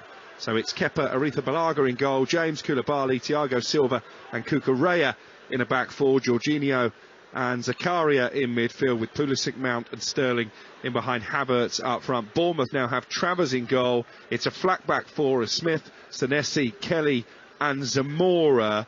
And then Jayden Anthony is playing on the left-hand side of midfield, Billing on the right, Lewis Cook and Lerma in the middle, Solanke and Kiefer Moore up front. Scott Minto, former FA Cup winner with Chelsea, is alongside me. What did you make of that alteration? Yeah, no, I can kind of understand that. It just wasn't working in the first half, was it? So he's got to try and be a little bit more positive. So to go from a back three, which is basically a back five, to a back four as well. Anthony, as you say, has come out on the left here. He's going to look to try and, well, just take Chelsea the other way, because really it was all Chelsea in that first half. Only 2.5 years ago, Jayden Anthony was playing non-league football for Weymouth. Here he is now at Stamford Bridge, and he's competing with Reece James after a long diagonal ball from Chelsea into the penalty area. And in the end, Anthony does well, forces James to run the ball behind for a goal kick, although the England fullback is fairly vehement to the assistant referee. It should have been a corner. And we've played 90 seconds of the second half. It remains here on Talksport as it was at half-time. Chelsea 2, Bournemouth 0. And you wonder if that change can get Bournemouth back into the game. They did come from 2 goals down away from home against Nottingham Forest very early in Gary O'Neill's caretaker tenure to win that game by 3-2. So they have been there before, Scott. Well, listen, again, we've seen enough football to know that anything can happen. I said to Resh at half-time, the next goal is going to be really important. If Bournemouth get it, they're back in the game. That is no doubt. And everyone's going to be nervous around Stamford Bridge. Whatever happened in the first half. Chelsea get it, well, they can go and enjoy themselves and make it 4 or 5 if they want. Remember, they have won 3 of their previous 5 Premier League visits to this part of West London. Bournemouth, they play Crystal Palace at home on New Year's Eve, then go to Manchester United away next Tuesday before taking on Burnley at home in the FA Cup. For Chelsea, it's Forest away on New Year's Day. Manchester City come here to Stamford Bridge next Thursday, and then there's a repeat of that at the Etihad in the FA Cup third round. That game will be live on Talksport. Plenty of live football on FA Cup third round weekend. Some bumper ties in prospect as well. Here come Chelsea over the halfway line with Mason Mount, scorer of their second goal, 2 goals in the space of 8 first half minutes. Plays it out to the left-hand side, Mount and Cucurella. Pulisic with space maybe to get a shot away on the edge of the area. Instead plays it across the box to James on this right-hand side. He's got Sterling ahead of him. And Sterling gets the better of Zamora. Deep cross into the box, headed away by Senesi. Still Chelsea continue to ask most of the probing questions here on Talksport. James down the right-hand side, who's had a seamless return from injury after that long layoff that cost him his World Cup place. His cross is turned away by Lloyd Kelly. I think actually the Bournemouth captain has probably been the pick of their defenders. Yeah, he has. He's been under pressure the most time. Certainly the defenders have. He has done well, but just thinking about Reece James, you know, it's the first game back. You know, he's got that real burning ambition to try and really hit the ground running after missing out on the World Cup, and you get the feeling he did believe that he should have been called up. He would have been okay for the latter round. So yeah, maybe he feels he's got a little point to prove. Whatever, he was superb in that first half. And as well as Kyle Walker did against Kylian Mbappe in that England game against France. You wonder if maybe Reece James could have offered a bit more going forward, could have changed the outcome. We'll never quite know now. He will be hoping to be fully fit for the European Championships in Germany in just 18 months' time. We will do it all again. Here is Koulibaly for Chelsea. They still look pretty comfortable with this 2-0 lead. They've navigated their way through the first 5 minutes of the second half. And Cucurella is in behind Smith down the right-hand side. They're a bit sluggish there, Bournemouth. And Cucurella looking to take advantage, find Sterling on the edge of the area. Little angled cross towards the back post, but just a bit too much weight on it, and it's behind Tainley for a goal kick. I thought that was the wrong pass from Cucurella. He made a really good run down the left-hand side, and he's another one who's, has been a stop-start. You're right, Crookie, that to his Chelsea career, he wants to try and create an impression. There's a lot of players out here that for one reason or another, it's an important game for them, Pulisic being another one. But anyway, he's made a good run down the left-hand side. Just thought he should have played Havertz in, who was also down the left, instead of playing it crossfield. And by the time that Raheem Sterling received the ball, there's about 4 players around him. £55 million he cost from Brighton. Cucurella, a record for a full-back. It was a position that many Chelsea fans felt they didn't really need to spend that kind of cash, with Ben Chilwell already in situ, although he has had a lot of injury problems himself. Unavailable again tonight. Yeah, we know what happened, was it last season after the Juve game? He was out for a long time, Ben Chilwell, this time too as well. So, but I agree, fit, both of them. I'd be playing Chilwell over Cucurella. Well, this is a bit of a cause for concern, because I think Reece James has gone down for Chelsea. Didn't really see what led to that, but 2 members of the Chelsea medical staff are very quickly on the scene. Just as we were praising Reece James about how well he's done on his injury return, he is having that right leg stretched out. That's not a sight, Scott Minto, that Graham Potter would have wanted to see. No, it's not. I can't quite work out moving his leg, but also there's another physio close to his head, and because he's got his back to us, I'm not quite sure where he's also got caught in the face as well. But either way, he's not moving at the moment. And Cesar Azpilicueta is about to come on for Chelsea, so Reece James' injury problems seemingly have come back to haunt him again. Hope he's okay. Hope it's just one of those where, just take him off immediately and he should be okay within a week or so. Last thing you need is another long-term injury. Already the fourth official has put up the electronic board. Number 28, Cesar Azpilicueta, will be replacing number 24, Reece James. And immediately the Chelsea fans burst into song to pay homage to Reece James. It'll be interesting to see if he heads straight down the tunnel. Looks like that is the case. I'll try and get an up-to-date assessment from Graham Potter in the post-match interviews, but that is a worrying sight indeed for Reece James, who made such a positive impression on his return from injury. But Cesar Azpilicueta, also a very popular player in these parts, he's on. And we wish Reece James all the best with his recovery from whatever problem that is. Here is Sterling inside the penalty area, cuts it back for Zakaria, got underneath the shot and fires it high into the bottom tier of the Matthew Harding stand away to our right. What great play from Raheem Sterling. First of all, to get that space with the movement that he had, then the pace to get in behind, then he looked up and the ball across the box was not on. He just caused almost an inch perfect cut-back pass to Zakaria, and it was unlucky in the end, but just really intelligent play from Raheem Sterling. Again, he's another one of those players that wants to get his Chelsea career properly going, and it's been a really good performance from him tonight. Bournemouth, by the way, by virtue of conceding those 2 quick-fire first-half goals, have now seen their net breached 19 times in the first half of matches this season, more than any other team in the Premier League. I just wonder, when you look at the struggles that Jordan Zamora, the left full-back in particular, had in that first half, maybe that's an area they might be looking to strengthen when the transfer window reopens in a few days' time. I think it's harsh to be saying it's because of that, but yes, it might be one of those positions that they're looking for. But that's why Jadon Anthony has come on to help him down that left-hand side, because it was unfair on Zamora with Reece James bumming on, Raheem Sterling playing to his maximum ability. It'd be tough for any fullback. Well, you spoke about the understanding that Sterling and James clearly have in that first half. Zamora and Anthony have it as well, not least because they're roommates. They live together off the pitch. Wow. So they will know each other very well indeed. And that's great. That's what you want in an ideal situation, players to know each other so well and they can actually live with each other. Not many of those around. Here's Kai Havertz on the halfway line for Chelsea. Chips it forward for Sterling, who's peeling away on the shoulder of Kelly, the Bournemouth captain. Sterling running at Kelly. Couple of step overs. Sterling urged to shoot by the Chelsea fans. He tried to play it along the 18-yard line to Mount and didn't quite come off. Bournemouth smuggle it half away, but still Chelsea will come forward. Lovely drop of the shoulder from Mount into the area. He goes. Mount into Zakaria, and his shot blocked by Kelly. I think probably the goalkeeper had it covered, but a good piece of defending nonetheless. Do you know what, Mason Mount is enjoying himself so much. What a turn that was when he could have just laid it off. Great bit of play there. Lays it inside for Zakaria, who is not just playing as a holding midfielder.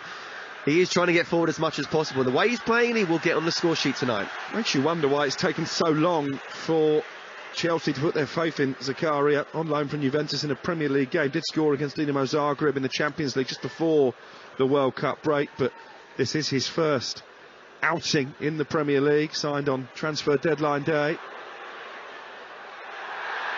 And the corner finds its way to Koulibaly on the left edge of the area. He's been brought down. It will be a free kick, and while the referee is sorting that out, let's get back to Reading for another goal in the Championship. Ian Abrahams. Come back on. Reading 2, Swansea 1, 20 to go. Cross in. Pirro's header may have been touched onto the post by Lumley, but it only bounced a couple of yards out for Liam Cullum on as a sub to tap home. Reading 2, Swansea 1.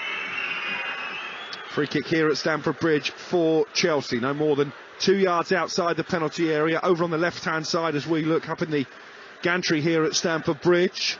It's 4 yards from the byline.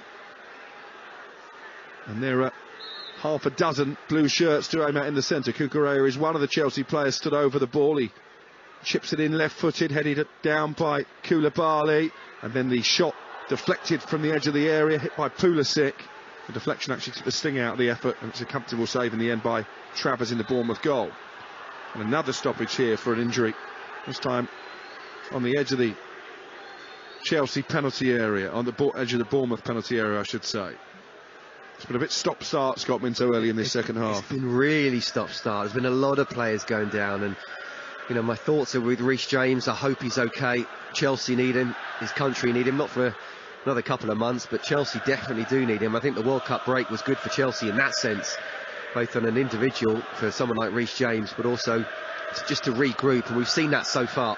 Zamora releasing Solanke down the left-hand side. Only Kiefer Moore up in support at the moment. He's got a lot of blue shirts to get past, but he plays it into the area.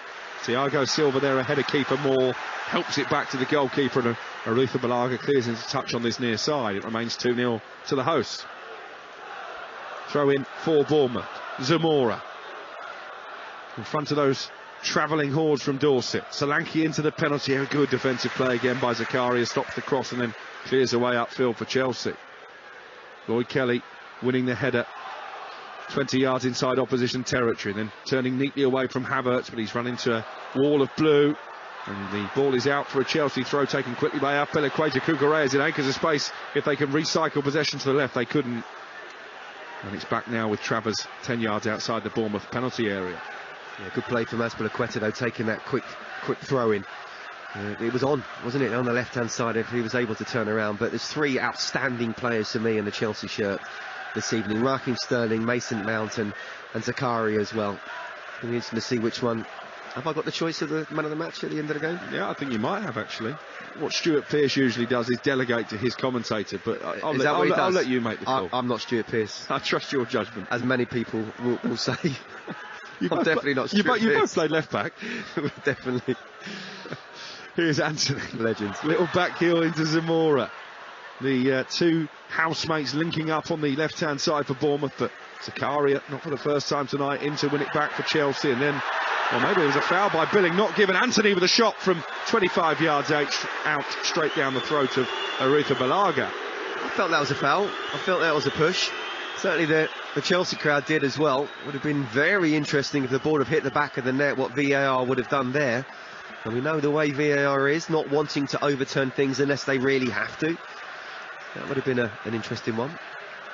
There's been one or two moments for Bournemouth, though, in this second half. Anthony again has dispossessed Zakaria just on the edge of the penalty area. Solanke can't make it stick, and it's played forward to Raheem Sterling for Chelsea.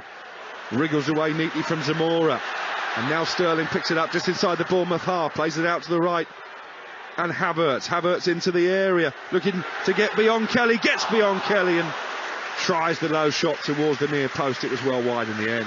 That's a really good opportunity for Kai Havertz, and he's got to be hitting the target there, coming inside, just right centre, onto his left foot. But what wonderful play from Raheem Sterling. He received the ball in his own half, under pressure. He goes past one player, flicks it between two, plays a 1-2, and then sets Chelsea on the go.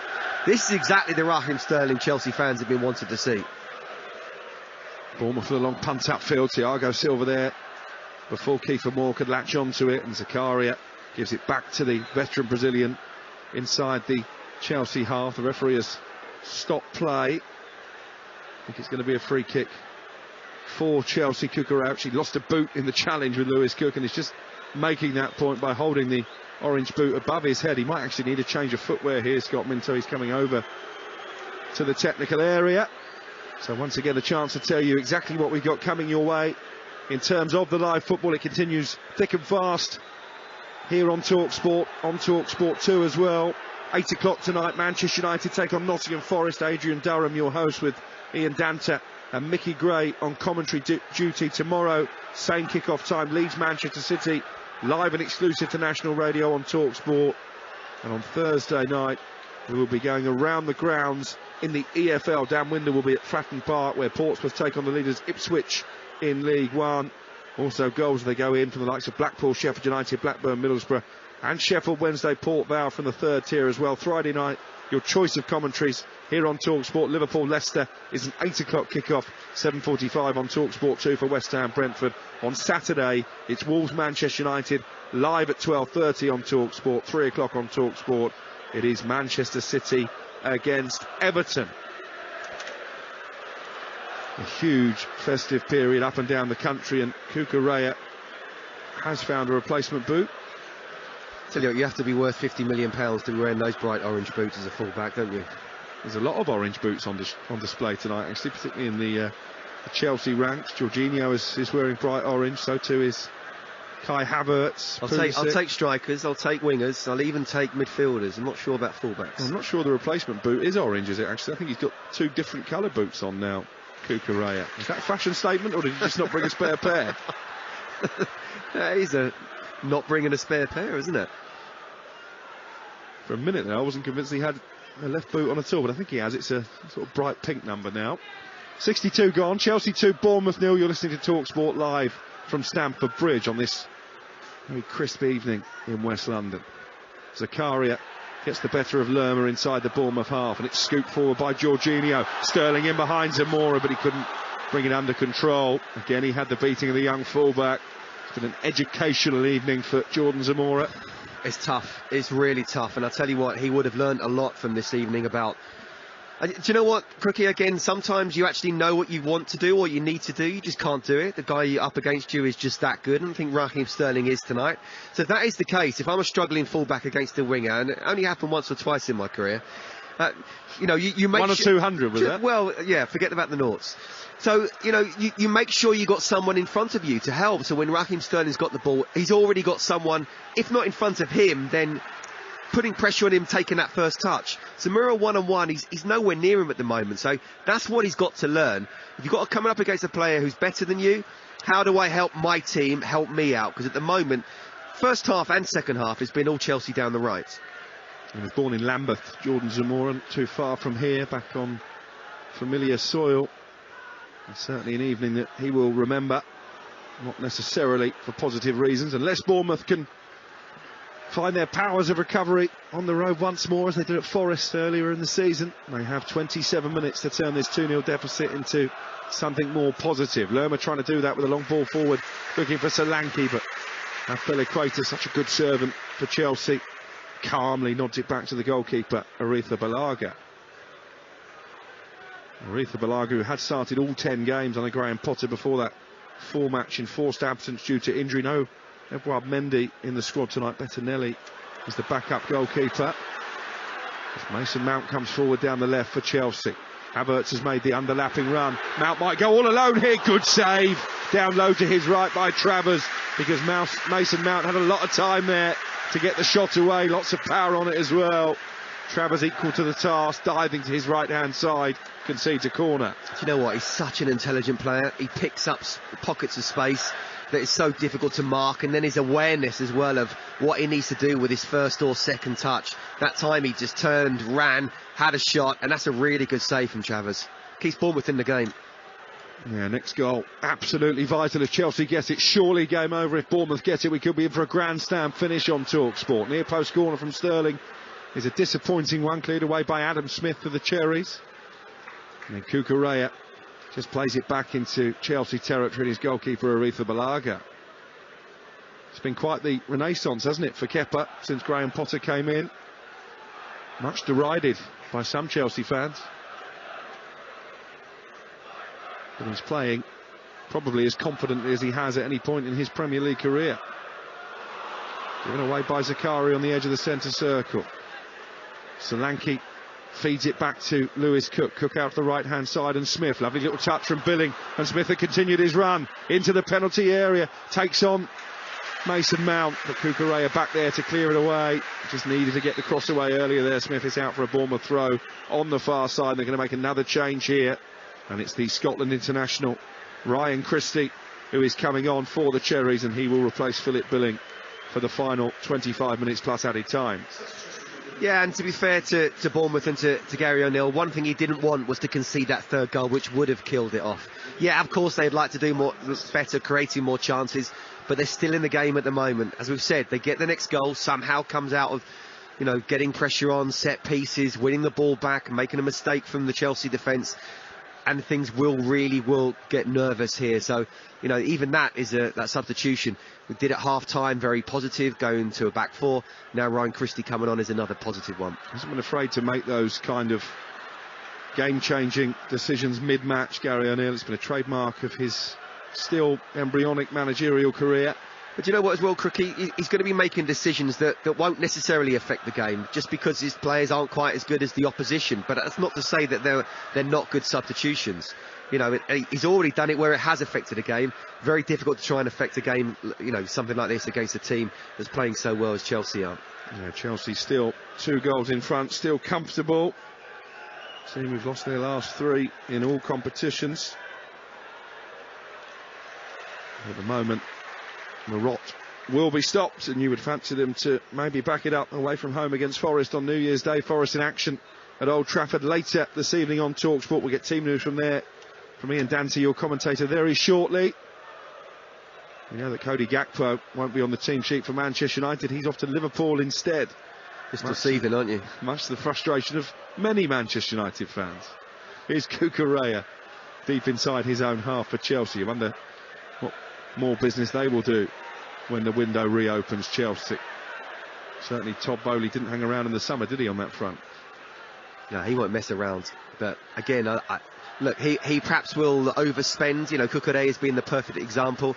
The fact that Manchester City and Pep Guardiola wanted Cucurella tells you that he's a very, very good player. Did they overpay? Yes. Is he a good player? Yes. Will he help improve Chelsea? Yes, I do think he will, especially if Ben Chilwell's injured. It'll be interesting to see how Graham Potter fits both him and Chilwell into his plans once the England fullback is back to full speed. Here is Jadon Anthony. Bournemouth still pressing to get back in the game here at Stamford Bridge. They trail by 2-0. We've got 22 minutes to play. Here is Anthony, 10 yards outside the area. Showed too much of that to Mason Mount, but his clearance has only found Kelly. They seem to be just playing a bit higher up the pitch in the second half, Bournemouth. Yeah, and it's better. It's much better from the away side. You know, they're not actually testing Kip at the moment, but they're doing the next step, which is playing in Chelsea's half, playing in Chelsea's third. Jefferson Lerma with a cross turn behind by Zakaria. It's Bournemouth's first corner of the second half. It will allow the likes of Kelly and Senesi to come forward from the back. You are listening to Chelsea against Bournemouth on Talksport with Car Finance 24/7. Search Car Finance 24/7 today. This is where it's really important. The set pieces, the corners haven't been good enough from Bournemouth. You need to whip it in. And someone's got to get on the end of this. Anthony, the substitute, again. towards the near post. Headed away by Apel-Equator, who's gone down holding his face. The referee hasn't stopped play yet. Anthony puts it back into the area. Nodded clear by Thiago Silva. And now the referee stops the game, much to frustration of those travelling Bournemouth fans behind the goal. They're not happy at all, Scott Minto. But it's a poor corner. You've got to beat the first man. They're looking for that, into the near post with the flick on. It's just not happened. The crosses haven't been good enough. So just get it a bit more in there, or work out something different. They're doing the same thing each time. Set piece is so important in today's game, especially when you're playing against a team better than yourselves. Just not been good enough. Well, Apel-Equator is still down. They've already lost Reece James to injury. Chelsea.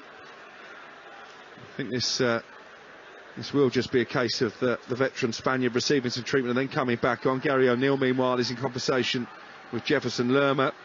Out of contract at the end of the season, yet to commit to a new deal, and Kiefer Moore. And as Apel-Equator continues to receive treatment, let's hot-foot it to Old Trafford. It's an 8 o'clock kickoff. Manchester United against Nottingham Forest. Let's get the team news with your match commentator, Ian Danta. Thanks, Alex. Well, both these sides won well in the EFL Cup last week, and Manchester United make 4 changes from the win here against Burnley. Recalls for De Gea, Shaw, Varane and Anthony. Out go Dubravka, Lindelof, who's not in the squad at all, McTominay and Garnacho. Interestingly, Shaw and Malacia both in the same lineup. Presumably one of them plays centre-half tonight, unless Casemiro plays there again, as he did against the Clarets. As for Forest, they make 3 changes, 1 enforced because Dean Henderson can't play in goal against his parent club, so Wayne Hennessy starts, and changes at fullback. Aurier and Lodi coming in for Williams and Toffolo from the side that won well at Blackburn last week. 8 o'clock kickoff live on Talksport. Manchester United against Nottingham Forest.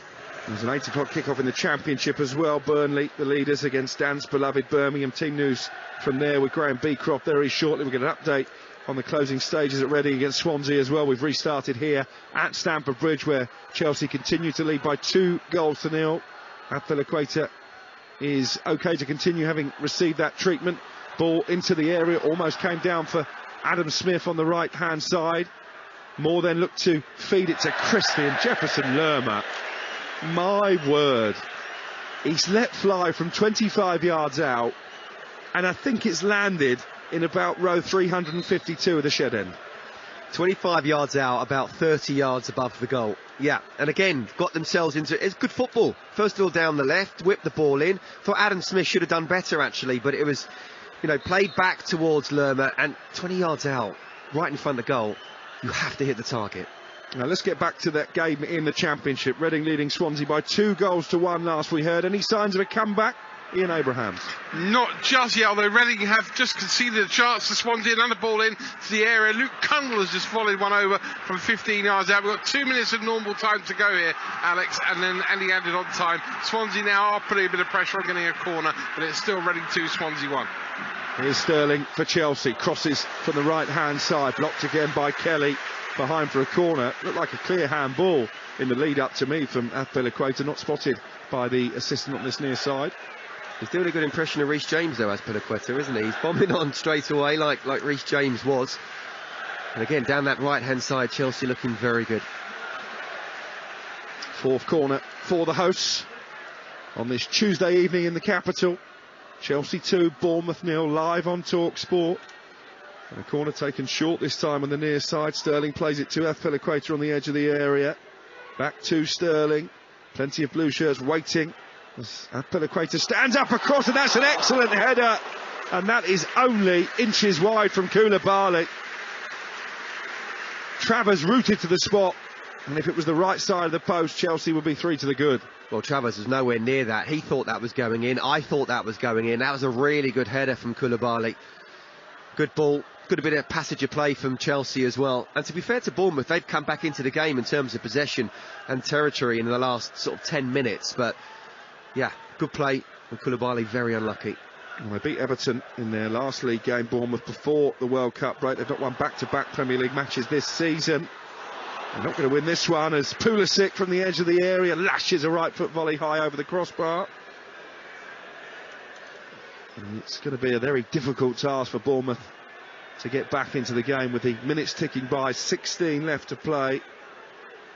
Before this game, Scott, they'd had fewer shots and less possession than any other team in the Premier League. Is that an area that Gary O'Neill is going to have to get right if they are to stay up? I think what you have to get right is both boxes. You know, you make sure you don't concede too many goals, not silly goals anyway, and if you are, you're going to be opened up by a very good move. And then up front as well, you need to be better. We talked about the set pieces from Bournemouth tonight, not been good enough. You know, not even beating the first man on probably half a dozen occasions. Very difficult to say you've got to have more possession when you're Bournemouth against Chelsea at Stamford Bridge, but yeah, it's all Chelsea at the moment. Yeah, they're coming forward down the left-hand side. Ball drilled in by Pulisic, too close to the goalkeeper Travers, who takes it cleanly. Right in the centre of the 6-yard box, the Republic of Ireland international Mark Travers. Signed a new contract earlier this season, having been the custodian as they were promoted back to the Premier League last year. Many people's favourites to go down. And they will be looking nervously over their shoulders on the back of this defeat at Stamford Bridge. Yeah, what I was saying earlier, Cricky, I know you're more confident of Bournemouth staying up, but if Gary O'Neill is to keep this team up, he's got to be nominated, not necessarily get the award, but nominated for Manager of the Year, because it'd be an incredible achievement. Because it is at the moment a championship squad, isn't it, basically? Absolutely. I mean, we'll see what they do in January, and obviously the new owners are saying they're going to bring in 5 or 6 players. That's not always easy to gel and then hit the ground running mid-season, but you know, I said it at the start of the season when Scott Parker was in charge. I see them as going down.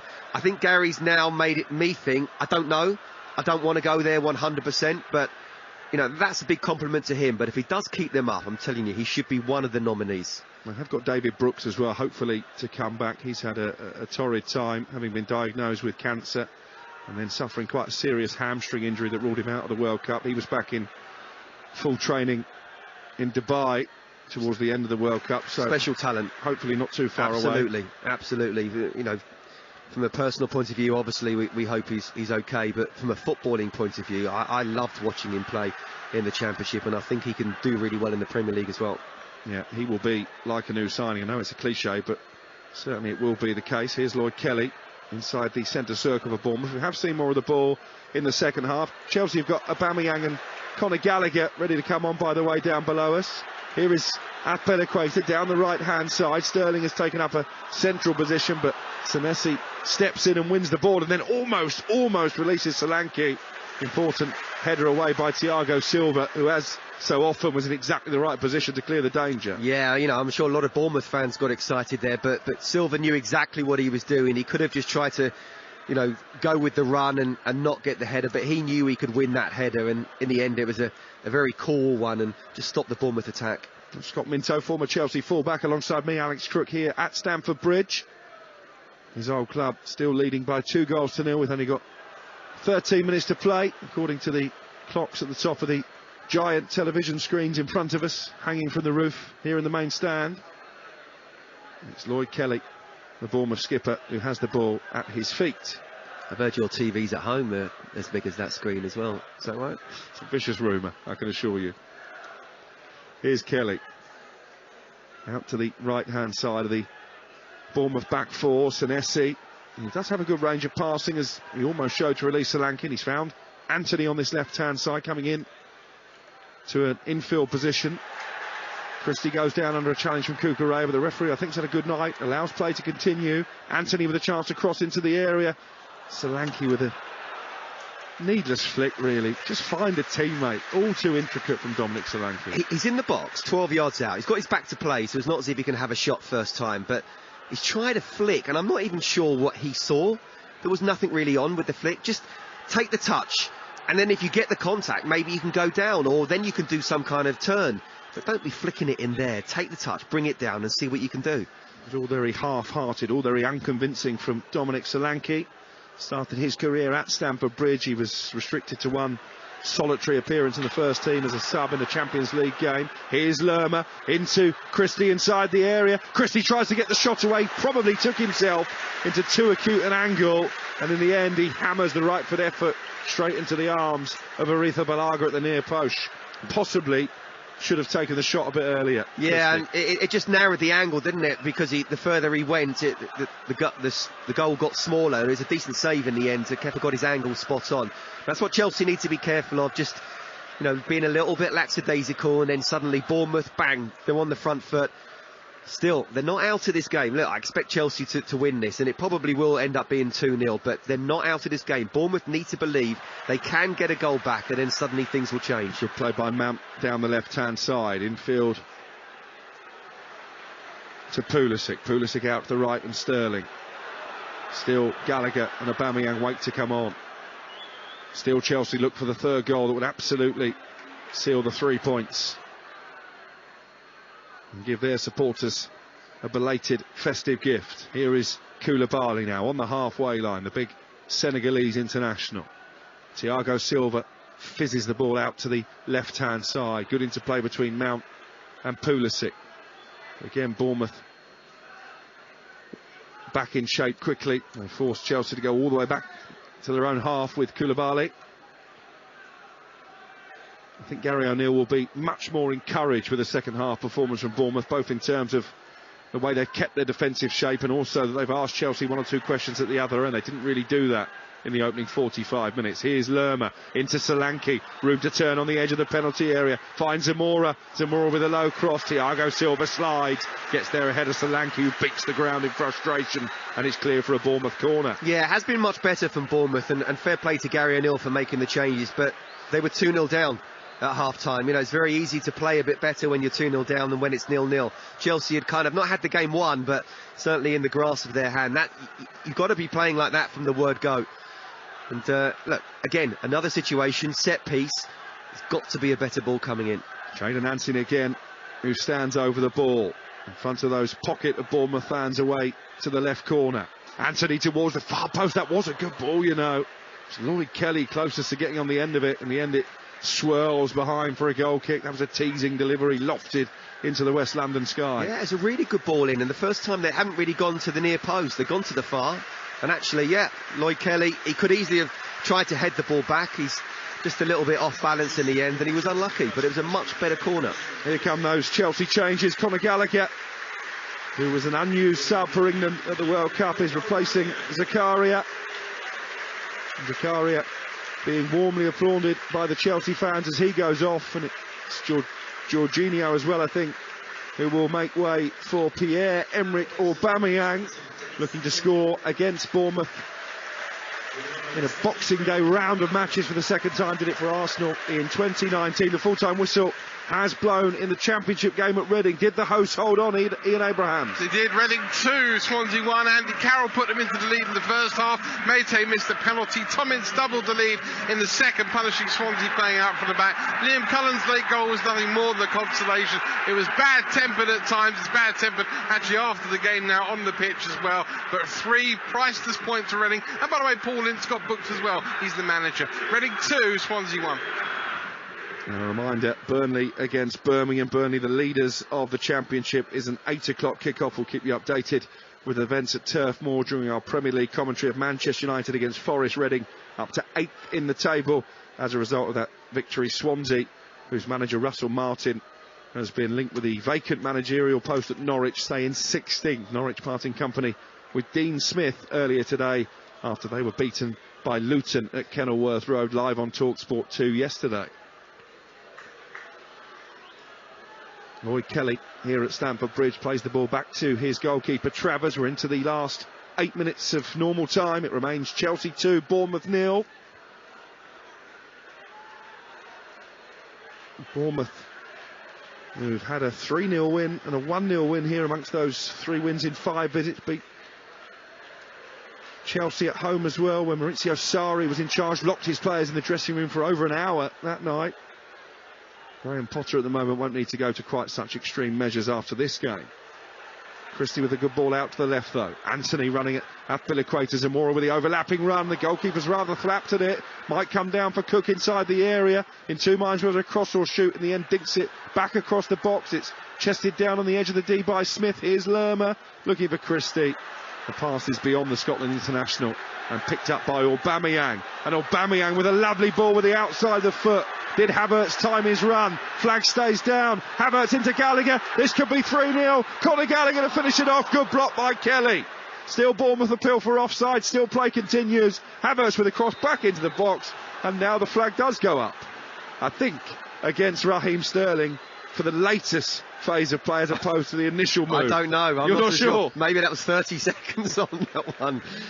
But again, that must be some kind of record if he's given it against Kai Havertz. But, you know, what if the referee's assistant gets it wrong? That's the only thing. It didn't come a goal, so it didn't matter in the end. And another substitution for Bournemouth. Yeah, Kiefer Moore, who's had a testing evening, starved of service, the Welsh international, is replaced by Siriki Dembele, the former Peterborough United player, more of a wide forward, so Solanke will go and play as an orthodox number 9. A great ball from Aubameyang, wasn't it? Brilliant. What vision from the former Arsenal man. Here is Dembele, the pint-sized substitute, straight away involved, finding Lerma. There's loads of space for Adam Smith to the right, and Lerma's found him inside the area, cuts it back towards Christie. Thiago Silva again in the perfect position to make the intervention. And Adam Smith has to let the ball run behind him because he knew he was offside. I think Cucurella maybe should have let it go behind for a goal kick. In the end, he's cleared into the stands, and Bournemouth have a throw. You are listening to Chelsea against Bournemouth on Talksport with Now Sports. Don't forget that with Now Sports you can stream the Premier League live without a contract from £11.99. Search Now Sports 18+, stream via internet. Terms apply. They're still probing here, Bournemouth. Well, they're showing a bit of resilience, a bit of fight, and that's what Gary O'Neill wants. It's okay to lose at Stamford Bridge to Chelsea. It's okay, but, you know, not without a real fight, and that's what they've done in the second half. It's a shame they, you know, from Bournemouth's point of view, you want to be seeing that at 0-0 really and taking the game a little bit to Chelsea, but Chelsea, without a doubt, have dropped a gear or two. They've not needed to really play at 4th, 5th gear because, you know, 2-0, they've got that cushion. It's a Bournemouth corner, their 6th of the evening, taken from the right-hand side. Ryan Christie to swing this one in to a very congested 6-yard box.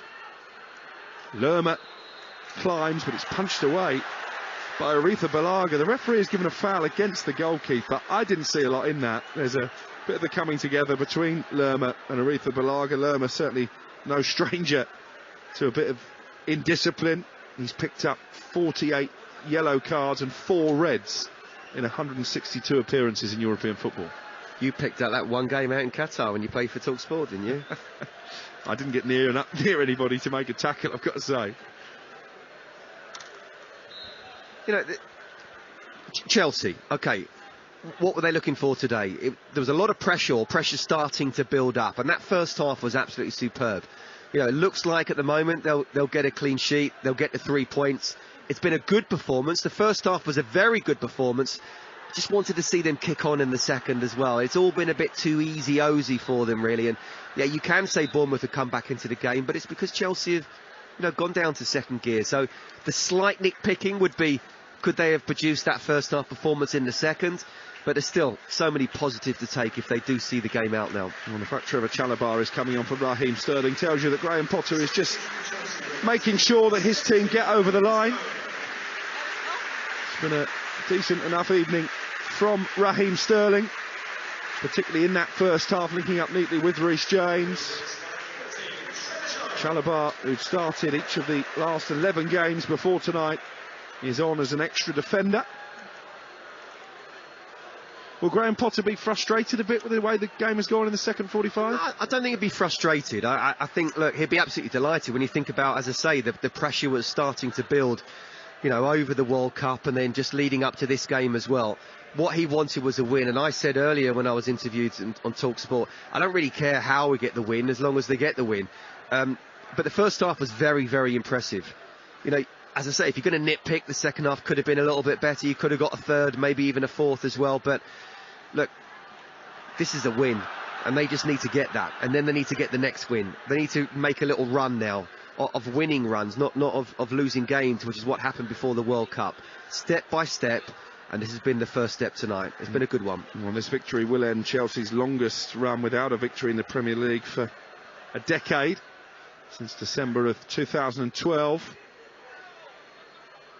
It will be a relief for Graham Potter and for Todd Bowley, the American owner, as Jefferson Lerma plays a looping diagonal ball out the right-hand side, and Smith. Here's Lerma again.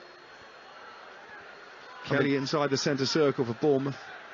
In many ways, Quickie, I mean, Bournemouth at home and Forest away are almost two perfect games for Chelsea. They've got to get 6 points out of 6, and then you've got Manchester City coming up, and also them again in the FA Cup. You know, these next 2 games got to get 6 points. And they're already out of the League Cup, of course, Chelsea. So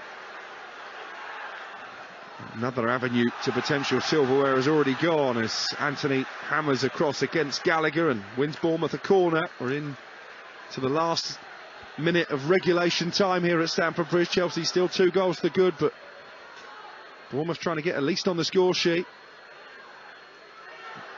Anthony on the edge of the area, finds Lewis Cook, doesn't get many goals. When he does, they tend to be spectacular. That's a low shot from 30 yards, which is blocked by Mason Mount. Needed to be spectacular if he was going to score from there. He was 30 yards out with about 6 Chelsea players to beat with that shot.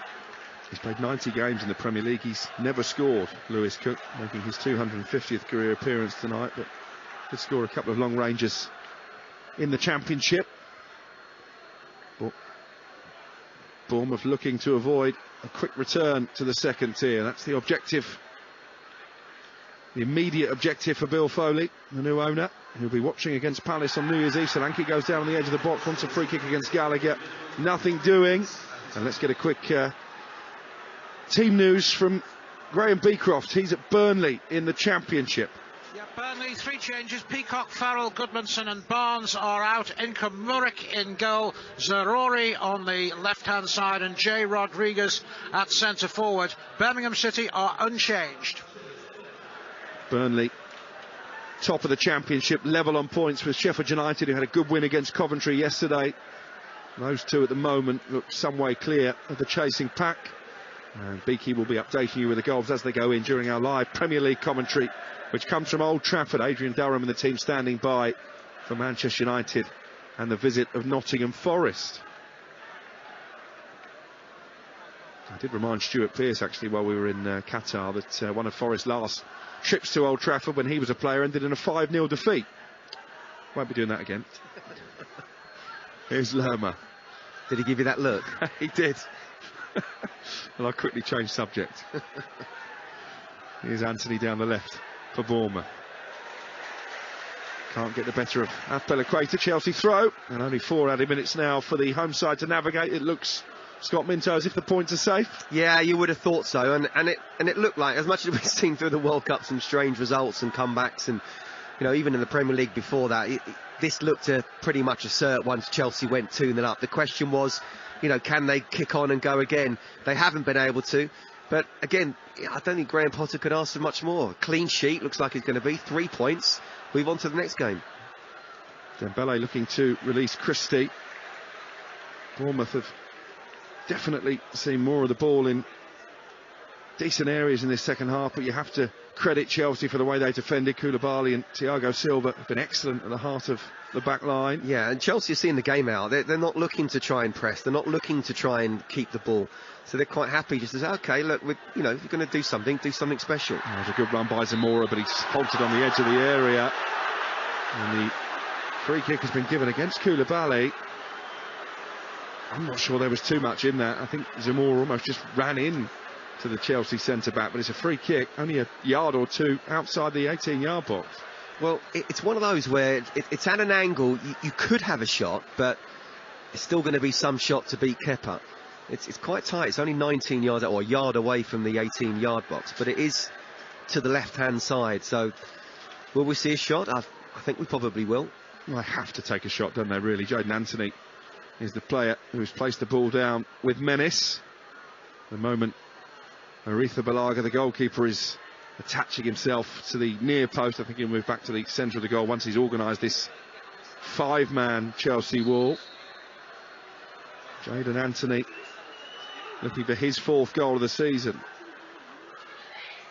shoots right-footed, and it's punched over the top of the bar by Aretha Balaga. It was a relatively comfortable save. Yeah, it was. You know, it's one of those where he can't think it's going to go up and over the wall. He's got to sort of keep his position, because it would have been some strike to got it up and over the wall and in the goal. In the end, he stayed where he was, and it came straight at him. But he did the right thing, punched it away. Less than 2 minutes of added on time remaining. You listen to Talksport. Chelsea 2, Bournemouth 0. Bournemouth corner from the far side, the right. Swung in by Christie. Lerma trying to get something on it. Kneed away by Aubameyang. And here's Dembele now for Bournemouth. Again, he's got space to get across into the area. They're queuing up at the near post. Solanke with a header. Inches wide from a goal against his former club. Well, Kepa was beaten there. It's one of those feet not moving at all, and as his head looks across, he is hoping and praying it doesn't go into the back of the net. Defenders do just enough on Solanke, a little bit of a nudge, not able to get a proper header in. That's arguably their best chance, and it could be close to the last kick of the game. Yeah, into the final minute. Many already heading for the exits here at Stamford Bridge. Those Chelsea supporters will be relatively pleased with what they've seen. Chelsea back to winning ways after 4 defeats in their 5 matches heading into the World Cup break. Graham Potter suggested that his team would be better, and that certainly has been the case. No, they have been better, and the Chelsea fans should go home very happy, as much as the second half hasn't been brilliant. This is exactly what they wanted. You know, things, again, people looking at worst case scenario, a possible defeat at home to Bournemouth after what happened before the World Cup. No, that's a very good and convincing win. Yeah, the full-time whistle has sounded. It would have been a blue Christmas for Graham Potter, given Chelsea's poor form before the Premier League was halted. But the feel-good factor is very much back at Stamford Bridge. Kai Havertz breaking the deadlock with his 4th goal of the season, turning home from close range in the 16th minute. 8 minutes later, Mason Mount with a rocket shot from the edge of the area doubled Chelsea's lead. There was never really a way back for Bournemouth, despite a much improved second half display. They will be looking nervously now towards the relegation places. Defeat for Gary O'Neill in his first Premier League match as the Cherries' permanent manager. The one negative for Chelsea, Reece James being forced off injured early in the second half. But it finishes here at Stamford Bridge. Chelsea 2, Bournemouth 0. Alex Crook, thank you very much. The players only just starting to disperse from that centre circle as the opposition teams embrace and I guess just do the festive, decent thing, don't they, as they exit and head off to the away supporters, which is what the Bournemouth team are doing right now, heading over to the left of where we are in the main stand to the shed end to thank their travelling supporters, who've of course travelled from quite far away from down across the coast. It's been a long journey for them, and it will be a long journey back as well in this weather, but they're certainly grateful for that, as the Chelsea players as well do the yards along the pitch to thank their fans as well. The stadium's emptied out pretty quickly as well. Nobody really leaving the pitch too fast today. Of course, it is a post-festive period, so everyone is still in a pretty cheery mood, and it's been a cheery one for this Chelsea side, Scott Minto. They needed that victory, didn't they? No, they did. And, you know, as I said, there was a lot of pressure starting to build up, a lot of narratives against Graham Potter. I didn't agree with. And look, there are bigger battles to come and harder games as well. And, you know, Chelsea aren't going to be judged one way and the other on beating Bournemouth at home by 2-0. But that's exactly what they needed. I mean, look, it wasn't the statement that Arsenal made yesterday at the Emirates, but that's the statement that Graham Potter would have wanted. A clean sheet, got all 3 points. As Cookie said, the only worry is Reece James, so hopefully there's not a major problem there. But that's job done. That's the job well done. Yeah, it is a job well done, isn't it? It's a job that takes them just a place up in the table. It doesn't do too much to their standings. It's kind of where they started at the Christmas period. So Chelsea are now level on points, ironically, with Graham Potter's former side, Brighton, who are in 7th. They are 6 points off the top 4. Spurs.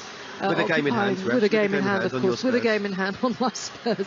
Yeah, indeed. They are in that position. For Bournemouth, they remain in 14th. I guess with this result. It means that they are looking over their shoulders a little bit more. Of course, Nottingham Forest are in action following us. They're up against Manchester United. They're, in that relegation dogfight as well. Leeds United just a point and a place beneath them are in action tomorrow against Manchester City. It does put the pressure on Gary O'Neill, but there were some encouraging signs in that second half. But was that due to Chelsea not sort of keeping up the same level as they did in that first half, or was it because of the change to the system that Gary O'Neill put in place, and that we saw that the side sort of clicking a little bit more, creating a few more opportunities going forward? I think it's both. Chelsea definitely eased off a little bit. They didn't need to really go for it. They would say, okay, we're going to be compact to break us down, but Bournemouth still could have been poor, and they weren't in the second half. Gary O'Neill made substitutions, he changed the system. Again, Crookie's talked about how in-game Gary O'Neill can read the game, and he can, and there's only so much he can do.